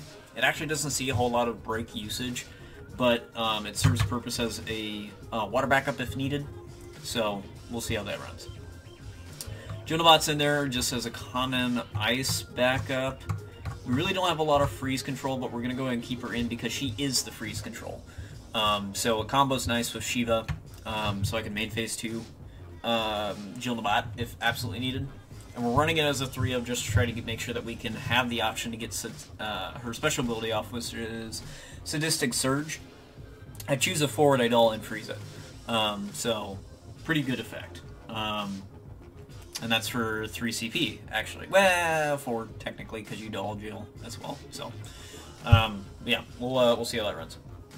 Scholar's in there to revive an ice forward of cost 3 or less. All of our ice forwards are 3s, so that's really good. An immediate problem that I see is we actually have no 2-drop or less on forwards. We're going to see if that's going to end up being an issue or not. Summoner's in there trying to cheese out making summons cheaper, which is trying to combo in with our Hades. Conjurer's in there because I get to pick a job standard unit in my break zone and add it back to my hand. A lot of our stuff is standard units, so that's really good. Obviously, Moogle Knight, Mystic Knight, Trickster, Viking, and Paladin, all of our standard units. And does that have to be a forward? Nope. So I could actually revive back a non-sticky backup if absolutely needed. So that's always an option to consider. Conjurer itself is sticky. That's another thing that we need to run through real quick. Sticky backups, 1, 2, 3, 4, 5. We're fine. We're fine. We'll fill up our entire back row if we end up getting all these non-stickies on the board. But we just hold that L, I guess. Cannoneer's in there because it has a full dull and freeze on 2 targets. Really, really good effect. Kind of similar to what Orphan does if you have 5 ice characters on the field. So I think it's good for that regard. Our monsters really quick. Green Dragon is in there because for 1 CP he can just become a forward. Normally, I would say if we can get someone who doesn't have upkeep in there, but unfortunately our only option is this dude, and I don't like the fact that you draw a card and then discard a card. I'm really not a fan of that effect. So he's kind of our next best option. The other one that we could consider is Malboro, but the problem with him is he's got the upkeep as well. At least with Green Dragon, we have the option to pay with either Ice CP or Water CP. So, not limited in that sense. So, that's kind of a great effect. So, that's kind of our list right now. I could actually go ahead and throw this together, get a camera going, and we can try to do some test hands. Because, alright, yeah, let me save this deck real quick, and then we'll try to put this all together. So, this is Water, Ice, Standard Units. Full style.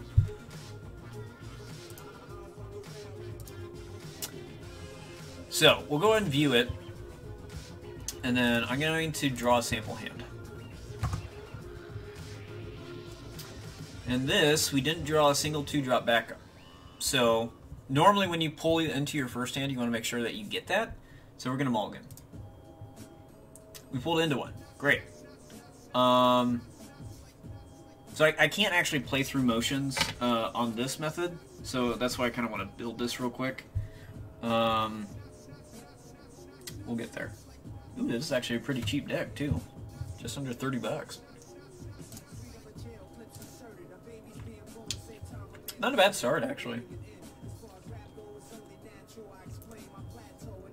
And you can even start with Kitty Cat going in.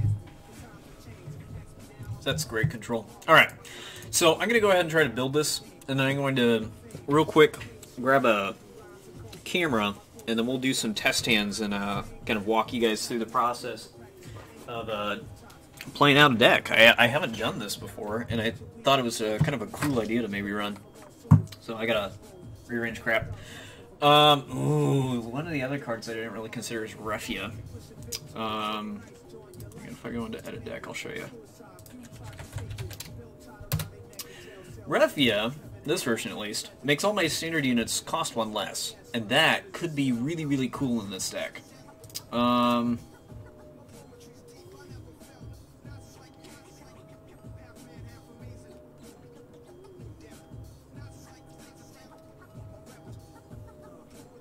doing it. I think I've got the 2 Refias. I don't. I've only got 1. We'll figure out where the second one comes from. Probably pull it from my Dragoons. Alright. So let me...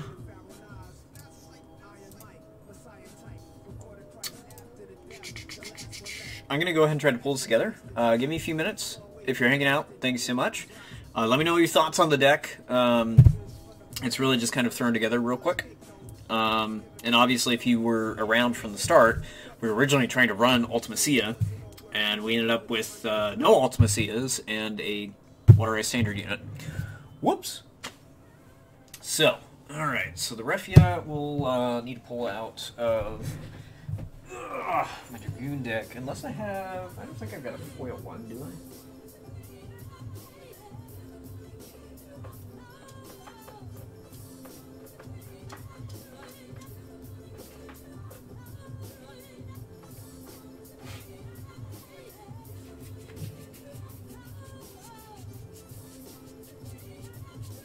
If you know me in this game, I actually really, really don't like foils.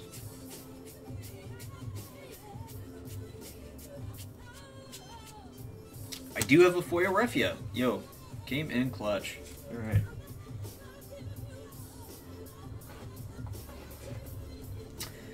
Alright, Moogle Knight. Let's actually pull from Overstock first.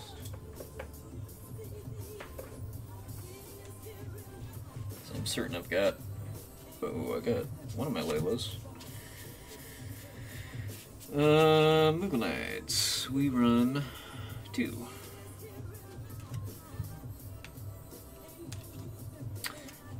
Mystic Knight is an ice. Let me come back to that. Vikings.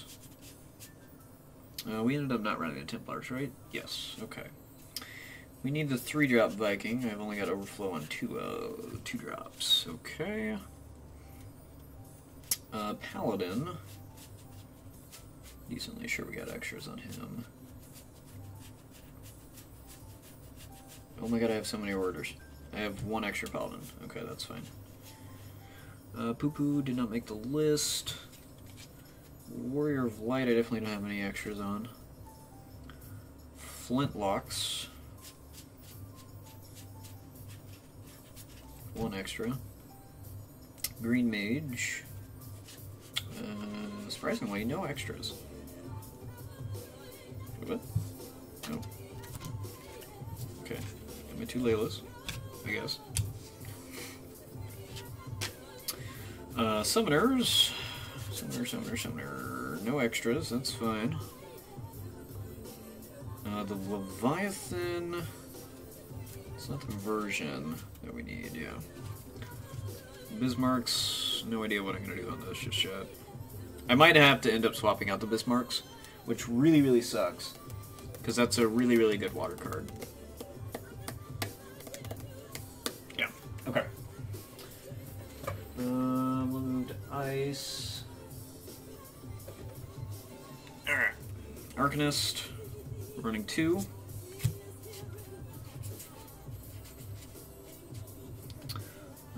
Babas was a no-go. Mystic Knight. Let me go start from the top. Mystic. Oh, there's my kitty cats. I'll go and pull those out while I'm here. Mystic Knight. Remedy. A few of these here. Scholar. Scholar was a 1 of.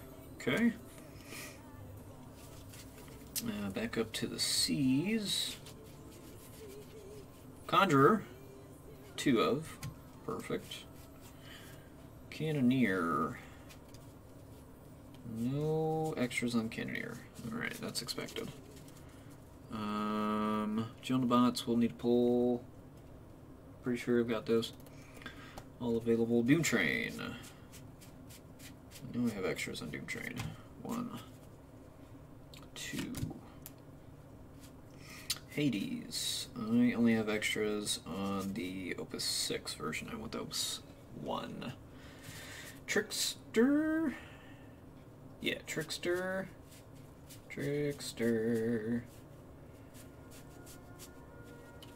Trickster was a 2 of. The Shivas, I don't have any extras on, but we'll pull from our stock. I think that's everything. Okay. Listen to me talking to myself while I'm doing this. Sorry. Alright, so we got the Refias, we got the Moogle Knights. I think I need to pull an extra Mystic Knight or 2. Yeah, because there's only 1 in overflow. My overflow is basically if I have more than 6 of the card, then it goes to a separate section that basically just says, I have too much of this card. Oh, I'm looking in water. Mystic Knight. 1, 2. Alright, so 3 Mystic Knights. The Remedy, we had 1 in overflow. She's over here.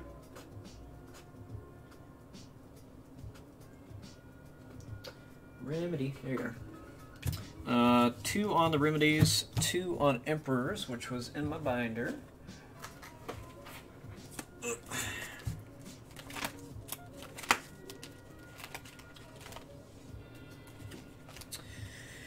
The Emperor. Okay.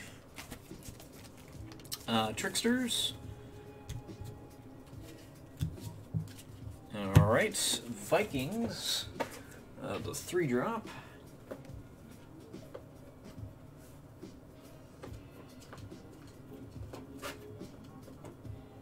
That's the 2. That's the 1. There's our 3. Alright, 2 on the 2 on the Vikings. 2 on the Laylas.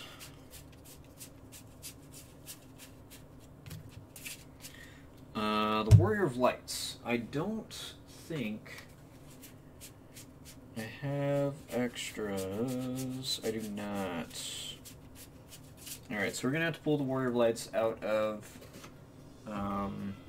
one of my decks. I can't pull him out of the Mono Water build, just because I know that's being used on Sunday. So I might have to pull it out of my Dragoons build. Which one was my Dragoons build? Which is this? This Dragoons? Yeah, it is. Okay. So there's a Warrior Light.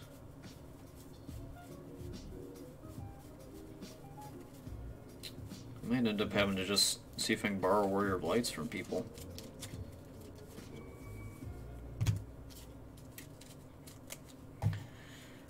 Dang it, I need 3 of these. Only got 2 in this list. Yeah, I'm gonna need to pick up some more Warrior of Lights. That kinda sucks.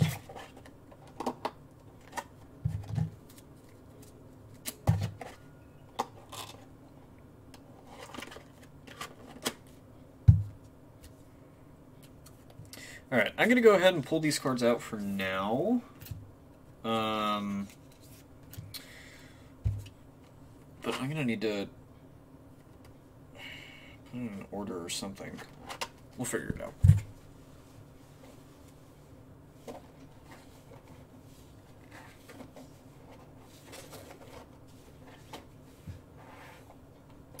See that? Which one is this? Yeah, for the sake of playtesting, I will go ahead and pull a Warrior Light out of my Mono Water list. I'll just make sure to put it back.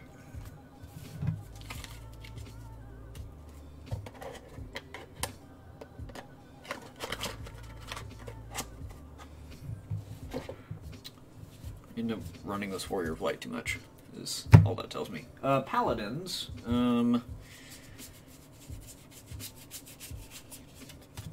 One on the Paladin and Overflow. Uno, dos. Alright. 2 on the Paladins there. Bismarcks. Oh, man.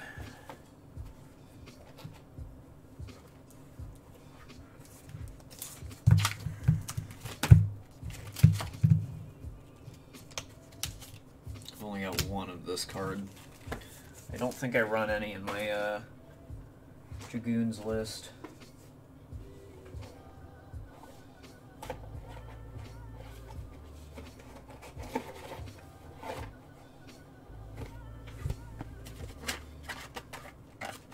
Let's see my Dragoons right now.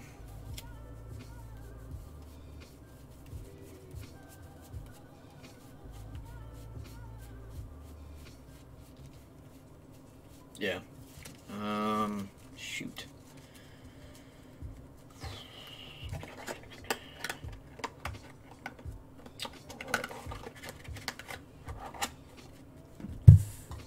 Huh.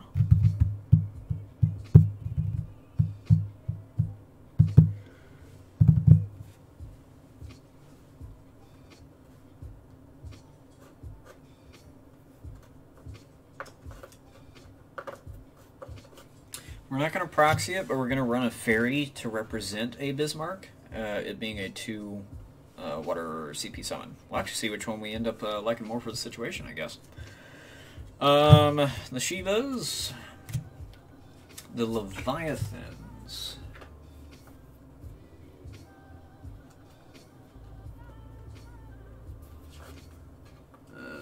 2 on those guys. Doom Trains. Hades.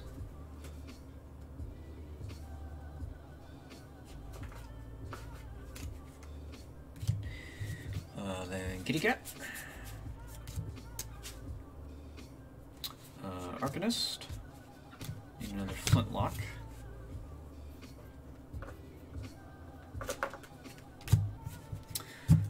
Green Mage.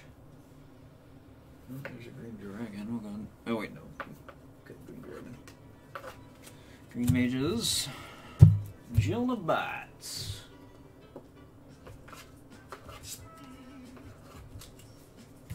Alright, all 3 were available. Scholar. The 2 Summoners.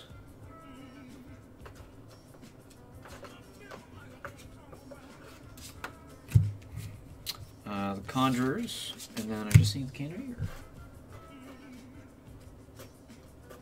Oop.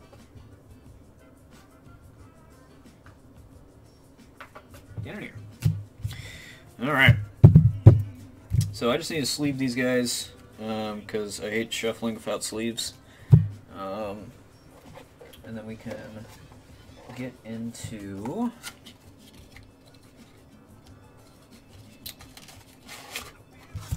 the build. I'm gonna go and grab a camera real quick, and we'll get that set up.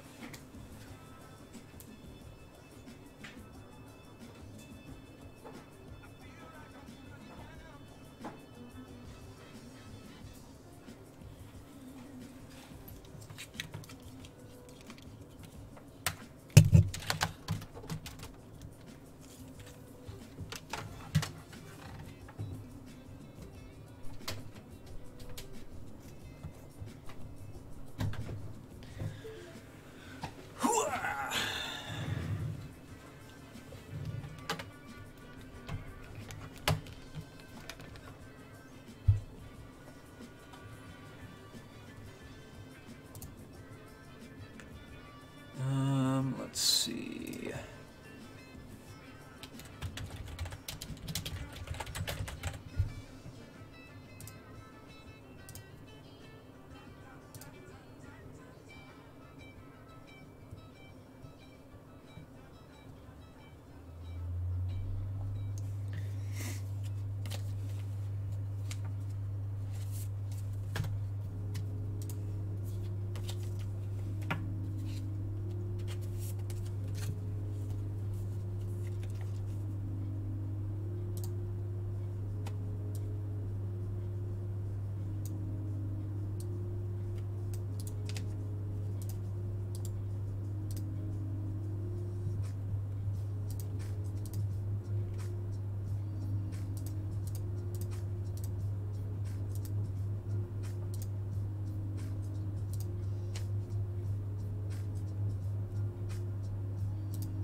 Sorry, trying to set up the camera right now.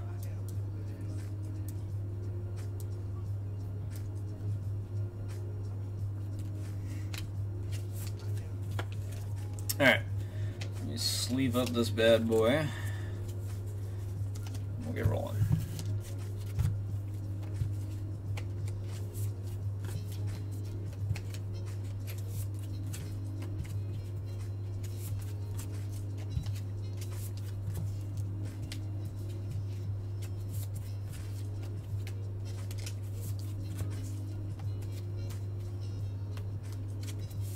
While we're waiting, I'll go ahead and just mute the mic for the moment. Give you guys some ambiance music. If you have any questions on the list, feel free to give a holler. Sorry, this probably isn't the most exciting stream, but we'll get into more of the action here in just a second as soon as I get this all sleeved.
Nope, there it goes.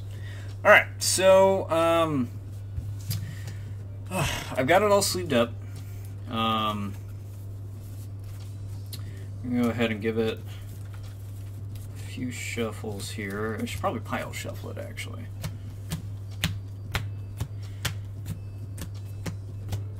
I actually really hate these sleeves, by the way. I wasn't a fan of the idea of Final Fantasy X-2, and what I really, really hate about this artwork is that it's a booty shot.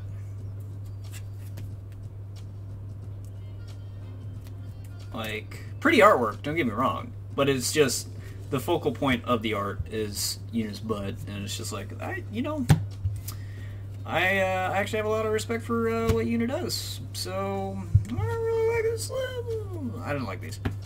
My brother actually has like a wall scroll of this artwork specifically, and I just always have hated it, because if you can imagine, it's bad enough to have 50 of these butt shots for your sleeves. Imagine it being on a wall scroll where the artwork's kind of blown up and focal point still that butt, and it's just like, come on, guys, come on. Alright, so what we're gonna do is I'm gonna play this backwards from my perspective, so that you guys can kind of see the cards, get an idea of what's going on. And we can kind of walk through this list, make sure that it's doing what we want to. We're of course not going to be playing against an opponent, so it's going to be kind of hard to determine if things will fully work or not. But it's at least kind of nice to walk through the motions to make sure that I understand the combinations of a deck and what's going on.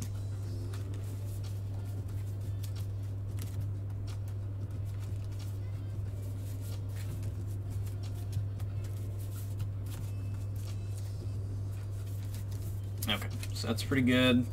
And then we'll do what usually every opponent does and cuts the deck. Okay? So, I like my deck list. Let's see, reversed is up here. Actually, it might be easier. Yeah, this is kind of easier where my keyboard sits. Might be easier. Can I get my map fitting in here? Just barely no. Okay. So we won't worry too much about that then. Alright. So let's walk through this. So we're gonna go ahead and pull our top 5, see if that gets us a list that we are okay with. 1, 2, 3, 4, 5. Remember, this is supposed to act as our Bismarck. So, looking at this, when you are first looking at a hand, you want to make sure that you have a 2-drop backup. We do fit that category right now, so that's a good start. Past that, we also still have a forward that can be of use right now to kind of give us a good start. Unless I'm playing aggro, I like to go second, so I'm going to assume I win the dice roll and have that option. So I'll go ahead and pull 2. Now, this immediately changes things, because we pulled into a Viking, which means our Layla Viking combo can immediately pull off. So, going off of this hand, I'm going to actually pick this up here. And going off of this hand, we want to go ahead and try to get our Green Mage down, but we also want to try to get the Layla out. So it's not usually ideal to pitch a Bismarck, but in this case we might have to, just because it's going to be difficult otherwise. So we'll go ahead and pitch a Bismarck to play our Green Mage, to try to get some backup resources rolling, which is kind of something that you want to focus on when you are starting your first turn. Then we're going to go ahead and pitch the Viking, and I'm going to say the Trickster for now, because Emperor is really important to hang on to. We want to make sure we set that up, probably next turn. And then Conjurer is late game play. We don't have any standard units in the grave right now to benefit for this, but we will later, and we could always just bring our Trickster back if needed. So we're going to pitch these two to the grave. I'm going to put Viking on top because we know what's going to happen. That's going to summon our Layla. Now, for those new to Final Fantasy, the reason why we can do that is because we paid at least 1 water CP with our Viking to pay for the water CP requirement of the card. You have to pay at least 1 CP of the proper element of the card in order to summon it. The exception to that rule, I just happen to have this card lying here in front of me, is light or dark cards. They can be paid for with any CP. Because you can't actually pitch a light or dark card to generate CP, so they can be paid for anything. We actually don't have any light or dark cards in this list, so we don't need to worry about it. Alright, so that would be our turn 1 probably. When Layla enters, by the way, Viking enters. When Viking enters, we get to draw a card. Our card? Warrior of Light. That's a really good start. That's a really, really good start. That's what we want to see. So, assuming our opponent just takes a setup turn for their turn 1, we'll go ahead and take our next turn. So Green Mage will activate because of our active phase, and we'll draw our 2.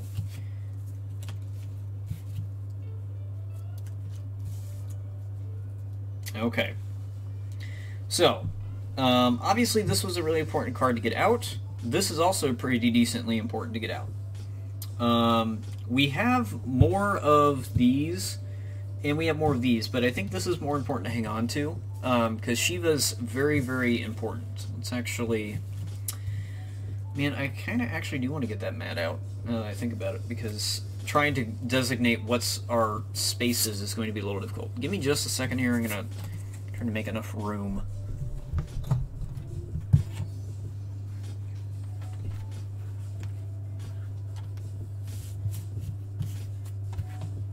Okay.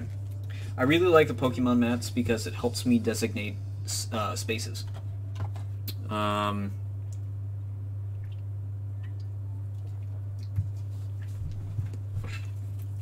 So, what we're going to do... Make sure my mouse is out of the way here. We had this on our back row. These are our forwards. This was our discard pile, and this was our hand. I'm going to set the hand to the side, because we're not running a whole lot of monsters right now. So I want to make sure that we can figure out what's going on. So this being our hand, we have some options. Warrior Light is kind of a key part of our deck because we want to make sure standard units are getting boosted. Viking really isn't going to benefit from it much just because it is a weak card in general. But it could still technically benefit, and it gets first strike as well, so that's kind of handy, I guess. The other option that we have is going ahead and try to get Emperor out this turn. Emperor is going to anti-Viking, which what I'm expecting for on this Sunday local is a lot of Vikings. So we kind of want to get a handle on that as soon as possible. So let's actually go with the Emperor right now, just because we want to hang on to this just in case our stuff gets blasted. So we'll go ahead and dull the Green Mage for 1 CP, and that'll count for water. But then we're going to go ahead and pitch Doom Train. I don't think we need him right now, and we have some better ways to combo into him. Excuse me. That's going to go get our Emperor out on the field. Now, if I wanted to do his first effect, I'd have to pitch a card. Really not interested in it. 1, because the discard meta is kind of whack, and 2, I don't really want to waste a card to pay for the 1 CP for that effect. Obviously not getting the full effect on Emperor, that's fine. Whatever.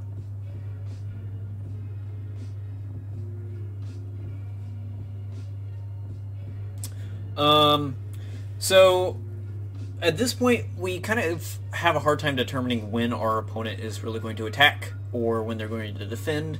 So, at this point, keep in mind that these test plays kind of come with a disclaimer. It's not going to always work. So if we assume that opponent has nothing on the field, then we'll just take our free points of damage with Layla and Viking. That puts us at 2. I don't really have any good counters right now.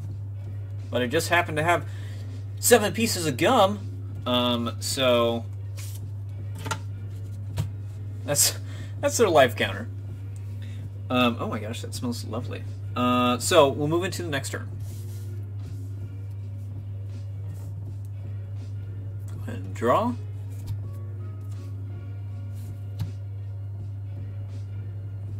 Alright, so we pulled into another Emperor. We can't have 2 Emperors on the board because of the no multi card.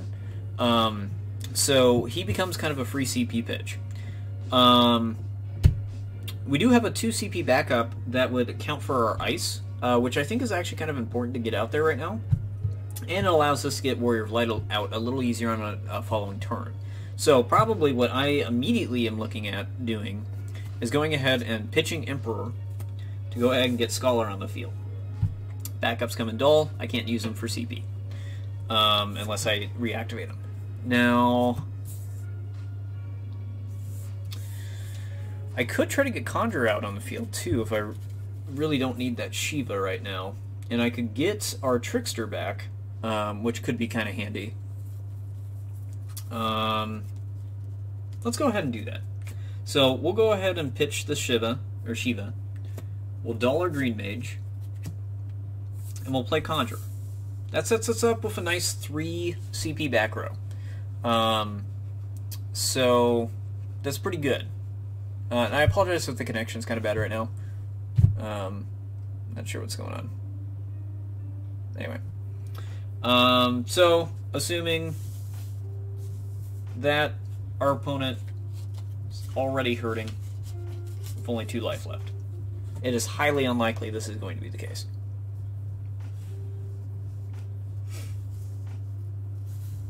Move into our next turn.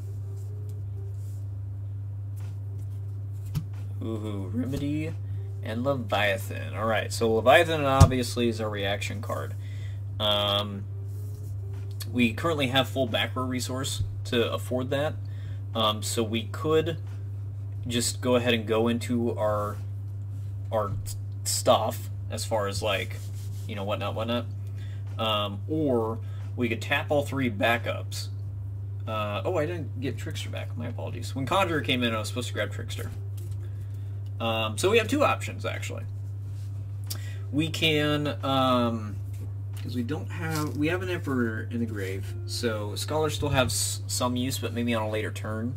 But we could tap all 3 of these dudes and either get Remedy out for the full tax benefit, or we could get Trickster out for some standard unit shenanigans later once we get Warrior Light out. And actually, keeping count of our life points is kind of silly right now. It's not really going to be true, so we're not going to worry about that. That and this would end in 3 turns. Like, how is that accurate at all? Anyway, so, honestly, I think if I see this, I want to go ahead and try to get Remedy out. So, I'm going to tap these 3. We'll play Remedy. Board state's looking pretty good.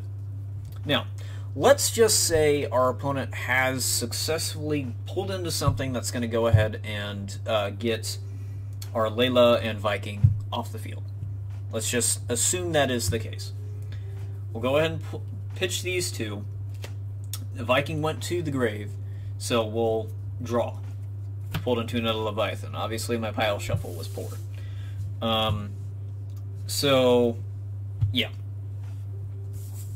We'll go ahead and move into our next turn, though.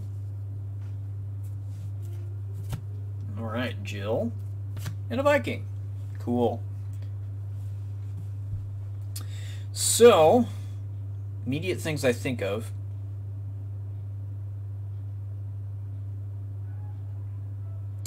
In order to get the Trickster out, I have to tap Conjurer and pitch probably a Leviathan. I don't need this many resources in hand. So let's go ahead and do that. And then I can go ahead and actually set up dull those 2 to bring out our Jill. We'll freeze 2 targets, which will be kind of handy. And then we, of course, have our 2 7K swingers right now kind of coming in. 7K is not exactly very powerful, but they're not meant to be the powerful cards. They're meant to be there kind of as a nuisance. So they'll probably get pinged off the board or something. Who knows? If I really wanted to go balls to the wall, I could go ahead and pitch these two to bring in Warrior of Light, but I don't think that's necessary right now.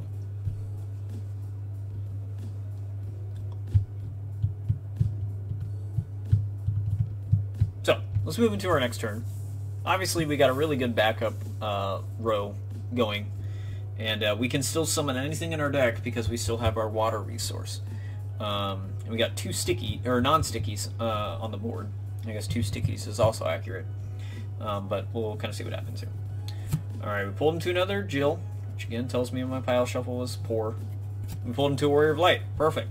We can only have one Warrior of Light on the field. So what this means is that I can actually do an interesting play this turn. We can go ahead and pitch, or dull these two, and send a Warrior of Light to the grave to bring out Warrior of Light. This guy is now boosted by 2k, and he has First Strike. So, kind of handy, makes him a bit of a offensive power for our deck. Now, we also have a Jill, and Jill has a special ability where we can dull and freeze a forward. That's pretty important. That can be pretty good. So, what we have to do for that, though, is we have to pitch a card of the same name. And we can do this because she's on the field. We have to pay an Ice CP, and then we have to dull Jill. So now we just dull and froze something on my opponent's side. So that's pretty decent. Yeah, I don't think there's anything else that we want to do this turn. These are both 3s, so I don't actually have a way to get them out. And hope to God I don't need that for a reaction or something, you know. But we'll go ahead and go into our next turn here. Now, keep in mind this board state is highly unlikely at this point. Highly unlikely. Summoner, Paladin. Alright, there's a homie we wanted to see. So, we can go ahead and do a few things. I really want to see this guy on the field, because he's going to get really big with this dude. So we'll go ahead and tap these 3 and bring in... Oh, I'm sorry, and I need to pitch... I'll pitch Viking. To get Paladin on the field. Keep in mind, he is boosted by 2k and has First Strike. So he's going to be a really good offense, because now someone has to smack into him with 14k forward attacking wise to get rid of him. And if you know, if he is tried to be targeted by a break effect, well, rip, I got nothing against that. But if he's tried to be targeted by something that's is just trying to blast him, they're gonna have to do 10k to him, which isn't very easy to do unless you're playing fire.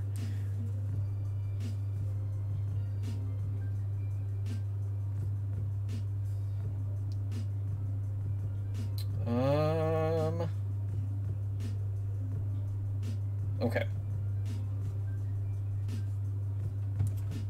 I got a few messages waiting for me, so I'll do a few more rounds on this and we'll probably wrap it up. Now, one of the things that we also left open for this turn is we can, if we need to, for this Leviathan reaction, we could tap Scholar, pitch Summoner, which hurts to do, unfortunately, and cast our Leviathan for whatever effect we need. Let's say that happens.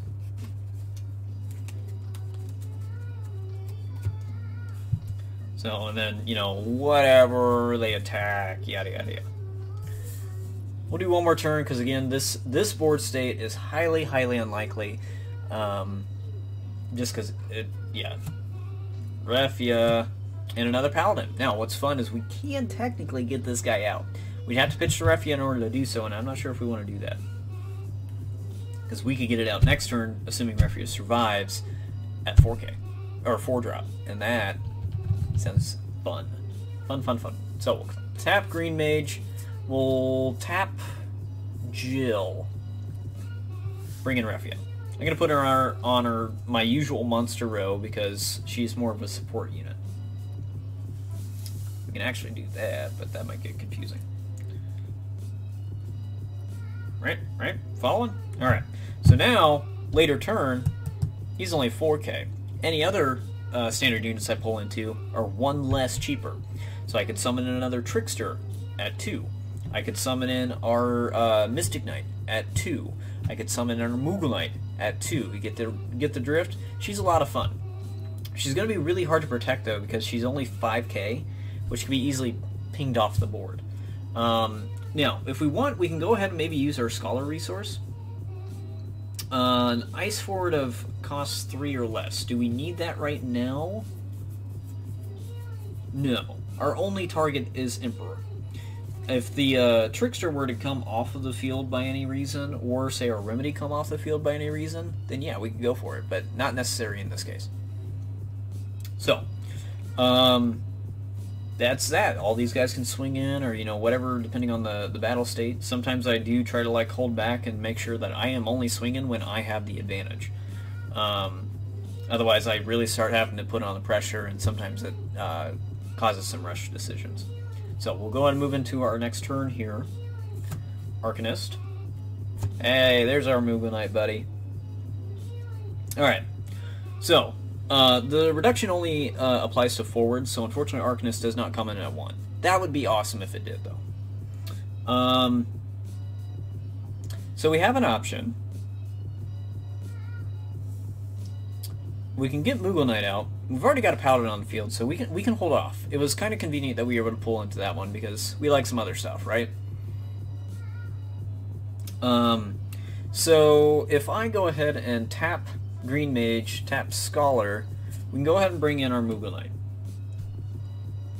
Downside is I don't have a lot of water backup or back row stuff to help fuel his ability.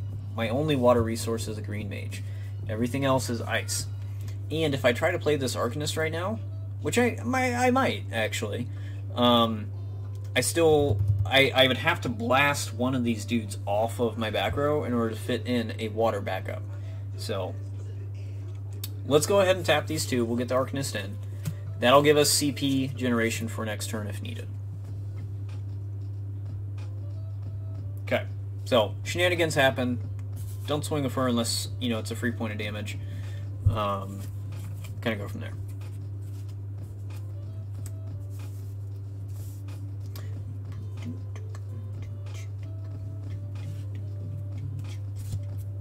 Hey, Mystic Knight.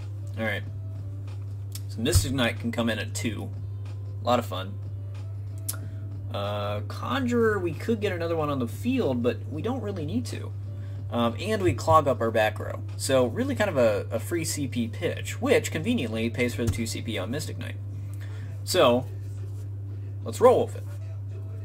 We'll pitch Conjurer, bring in our Mystic Knight at 2, thanks to Refia. Again, this board state, highly unlikely.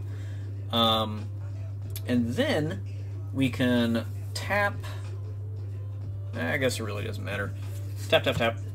And get another really annoying homie on the field.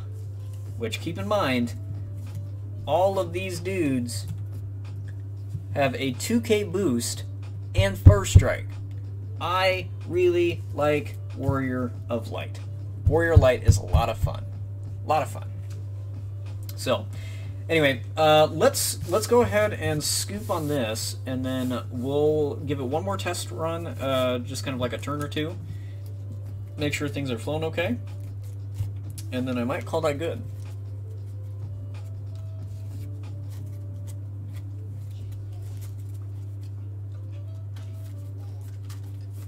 Hang on, I gotta turn this around. So, hopefully this is helpful. Especially for folks trying to learn Final Fantasy TCG. Kind of helps to walk through the process, and this helps me to find out if my deck sucks. Right now, we still need to figure out if I need that Bismarck or not, so...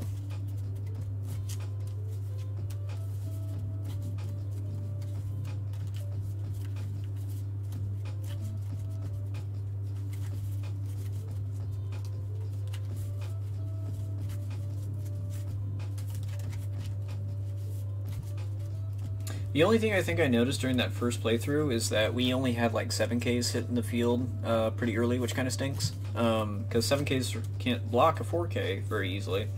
And there's easy mechanics for people to kind of reduce power or, you know, whatever. So, and unfortunately you can't really like, I don't know, it's not as easy to protect your homies against water stuff because you have to commit to a block. Man, if there was a card that was saying if this card has its power reduced, it can't break, that would be so cool. I would love to see a card like that. And it's a unique ability that would be really, really nice against Bismarck or, heck, it would be such a great anti-water card. Oh my gosh. Now I'm thinking about it, because then you also have an anti-Beatrix, you have an anti-Bismarck, you have an even anti-lightning sometimes. So that'd be kind of cool. Alright.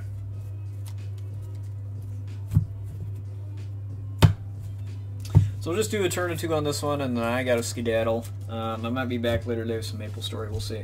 Kind of want to just chill on that one. I'm not sure if I want to stream it. So, anyway. Already looking like a really good start hand. Reason why is because we already saw a 2-drop backup. So we'll keep this for sure. We'll pull into our 2. Yo! Alright, I like this a lot. We're gonna go into some crazy plays. You ready? You ready? So let's set this up over here.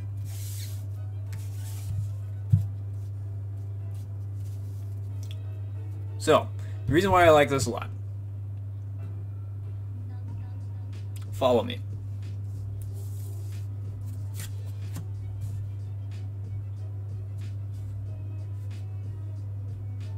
Wait, don't follow me. Hang on. Let me think on this.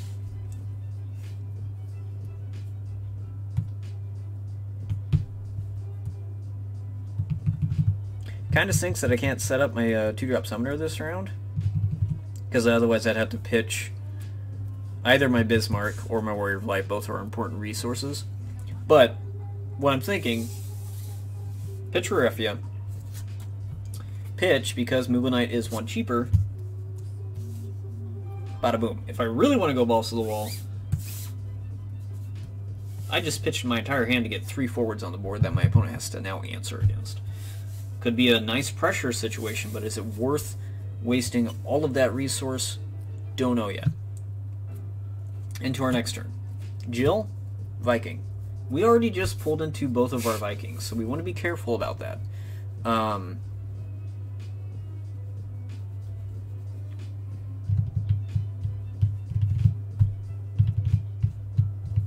But honestly, we could be okay. So like if I pitch these 2 to get Warrior of Light out, for example, that could be a way to roll, because then now Moogle Knight is a 9K first striker. The other option is I'd have to pitch the Shiva to get Jill on the board, which is a backup. That's actually kind of more important right now to build our back row. So let's do that. You know what, screw it. Bismarck's such a nice reaction tool, but right now, well, that's iffy. If you want to go aggro, I would definitely say pitch these 2, go for Warrior of Light. If you don't, keep Bismarck in hand as a reaction and pitch your Viking for the play. Because the Warrior of Light could come in at any time.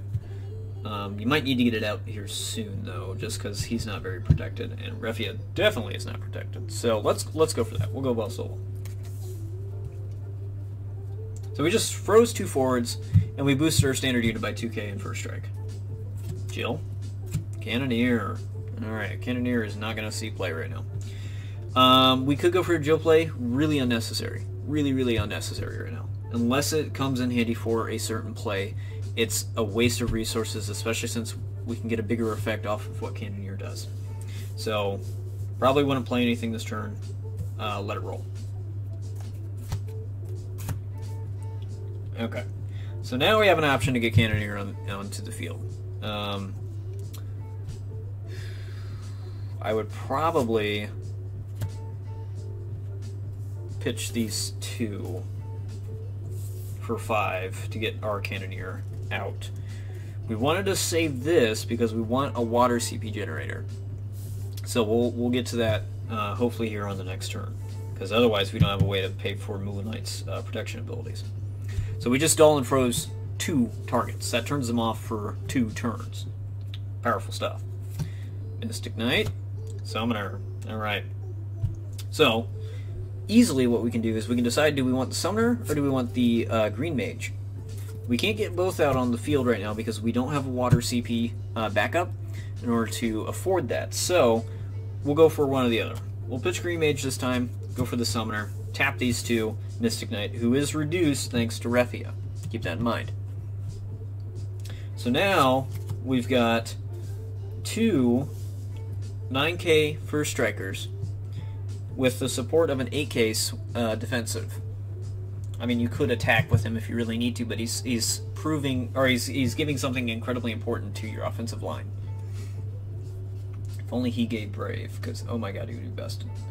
We'll move into the next turn, and we'll probably make this the last turn. Hades. Oh my god, I just realized we pulled into the Hades combo, guys. Oh, sweet baby Jesus. Sweet baby Jesus. Alright, you guys ready for this? This was the cheese that we tried to set up in this deck. Alright, how we can pull this off. We've got Mystic Knight on the field. We've got Summoner on the field. Alright? I really appreciate the fact that I pitched this for that. Summoner is just a free tap and it breaks itself. Sucks that we lose our water CP, but this is great. So, we'll move into attack phase, right? We'll go ahead and attack with Mystic Knight, who has to dull, doesn't have Brave or whatever, but it's got 9k first strike. We can then, on stack, its effect is going off, obviously. On the attack stack, I can, you know, when Mystic Knight attacks, you can cast 1 summon from your hand. The cost required is to cast is reduced by 1. This reduces down to 4. We can then, on stack, break Summoner. This is now a 2. Well, let's hang on to that in our hand. Boom! Baby! We just picked the forward and backup, dulled the forward, put the backup back into our opponent's hand, and made him discard a card. This card doesn't see play, we just made it kind of hella good. Ah, guys, I'm so happy. Alright, so I think this deck will work. Chances are I'm going to get bodied on Sunday, but, you know, I had fun with this deck build. We're going to see how it goes. I need to snatch some Warrior of Lights, and probably the Bismarcks. Maybe the Fairies. I could probably just run with the Fairies, since I don't have the Bismarcks. But, we'll see what happens. So, anyway, that is the deck build for today, so hopefully that was a fun and informative list. Woo. Oh, we didn't even see the kitty cat. Dang. Who else didn't we see? Flintlock didn't see any play yet. We only saw Layla on that first run through. We saw the Vikings sooner, but they're at equals. So, you know, it's whatever.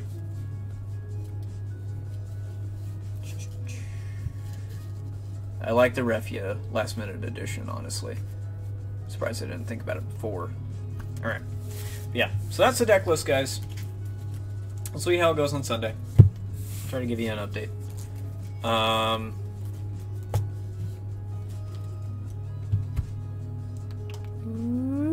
Maybe.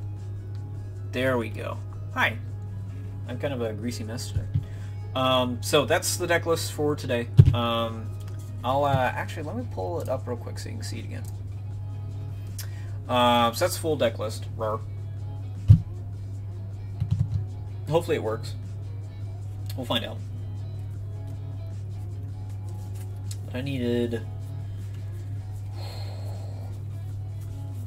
probably a fairy. So we'll pull Bismarck out. And then I need to lock down some warrior lights, because I had no additional warrior lights. But yeah, hopefully that was fun and informative. Let me know if you have any feedback on it. We'll see how it ends up running. And yeah, so. But yeah, I think I'm going to be just playing some MapleStory 2 later today. Because I don't think I'm going to stream it just because I kind of want to chill and relax when I'm playing MMOs, and I'm bad right now. I don't really understand what I'm doing. So, yeah. Yeah. I'm going to try to stay a little consistent with the streaming, but this weekend, Eye of the Storm. I am hosting a major for a Pokken tournament here in Omaha, Nebraska. So, if you would like to participate, registration is still open, but it's only open up until 15 minutes before Pool 1 starts. So, you need to sign up now. Now, because that's in 2 days. 2, not 4, 2. So, please, if you are interested in playing, make sure to get in there ASAP. You can find the bracket by going to smash.gg/EOTS. That's Echo, Omega, Terry, Sam. I don't know. I almost got the military thing in there. Tango. I forget S. Anyway, yeah. I would love to have a bunch of people there. We've already got a good handful of folks. We have 40 people pre-registered right now, which is fantastic on numbers. Thank you guys. But yeah, we of course would love to see that higher. But we do have a cap on the event at 64 players. So if you want to participate, please sign up as soon as you can. And we hope to see a lot of folks there. What did I pull this out of? Winnow water.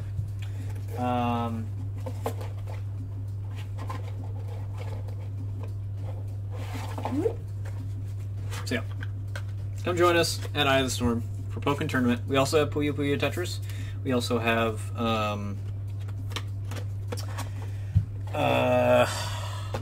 Bomberman, whichever one's the Switch title. Super Bomberman R, I think it is. And then we have Mario Kart going on. We'll actually be playing Final Fantasy TCG. That Sunday is actually the day that I'm going to be running that deck. So we'll see how that goes. We'll have a bunch of new people in. We were originally planning on going to Vala's Pumpkin Patch. Hang on. Whoa. But right now, it looks like that could potentially be canceled. So we'll see what happens. Anyway, that's all for today. Just wanted to try to go ahead and stream my deck build process because some people found that very beneficial. I will move this over to my YouTube channel of my constant rambling and indecisiveness of what to do for this deck because I can't decide on just running the meta. I don't have a problem. I have a problem. Yeah, that's all I got, guys. Appreciate anyone tuning in. Appreciate any follows. I'm kind of doing this casually, so hopefully it's cool. I don't know. That's all I got, guys. Thanks for tuning in. We'll catch you next time. Bye.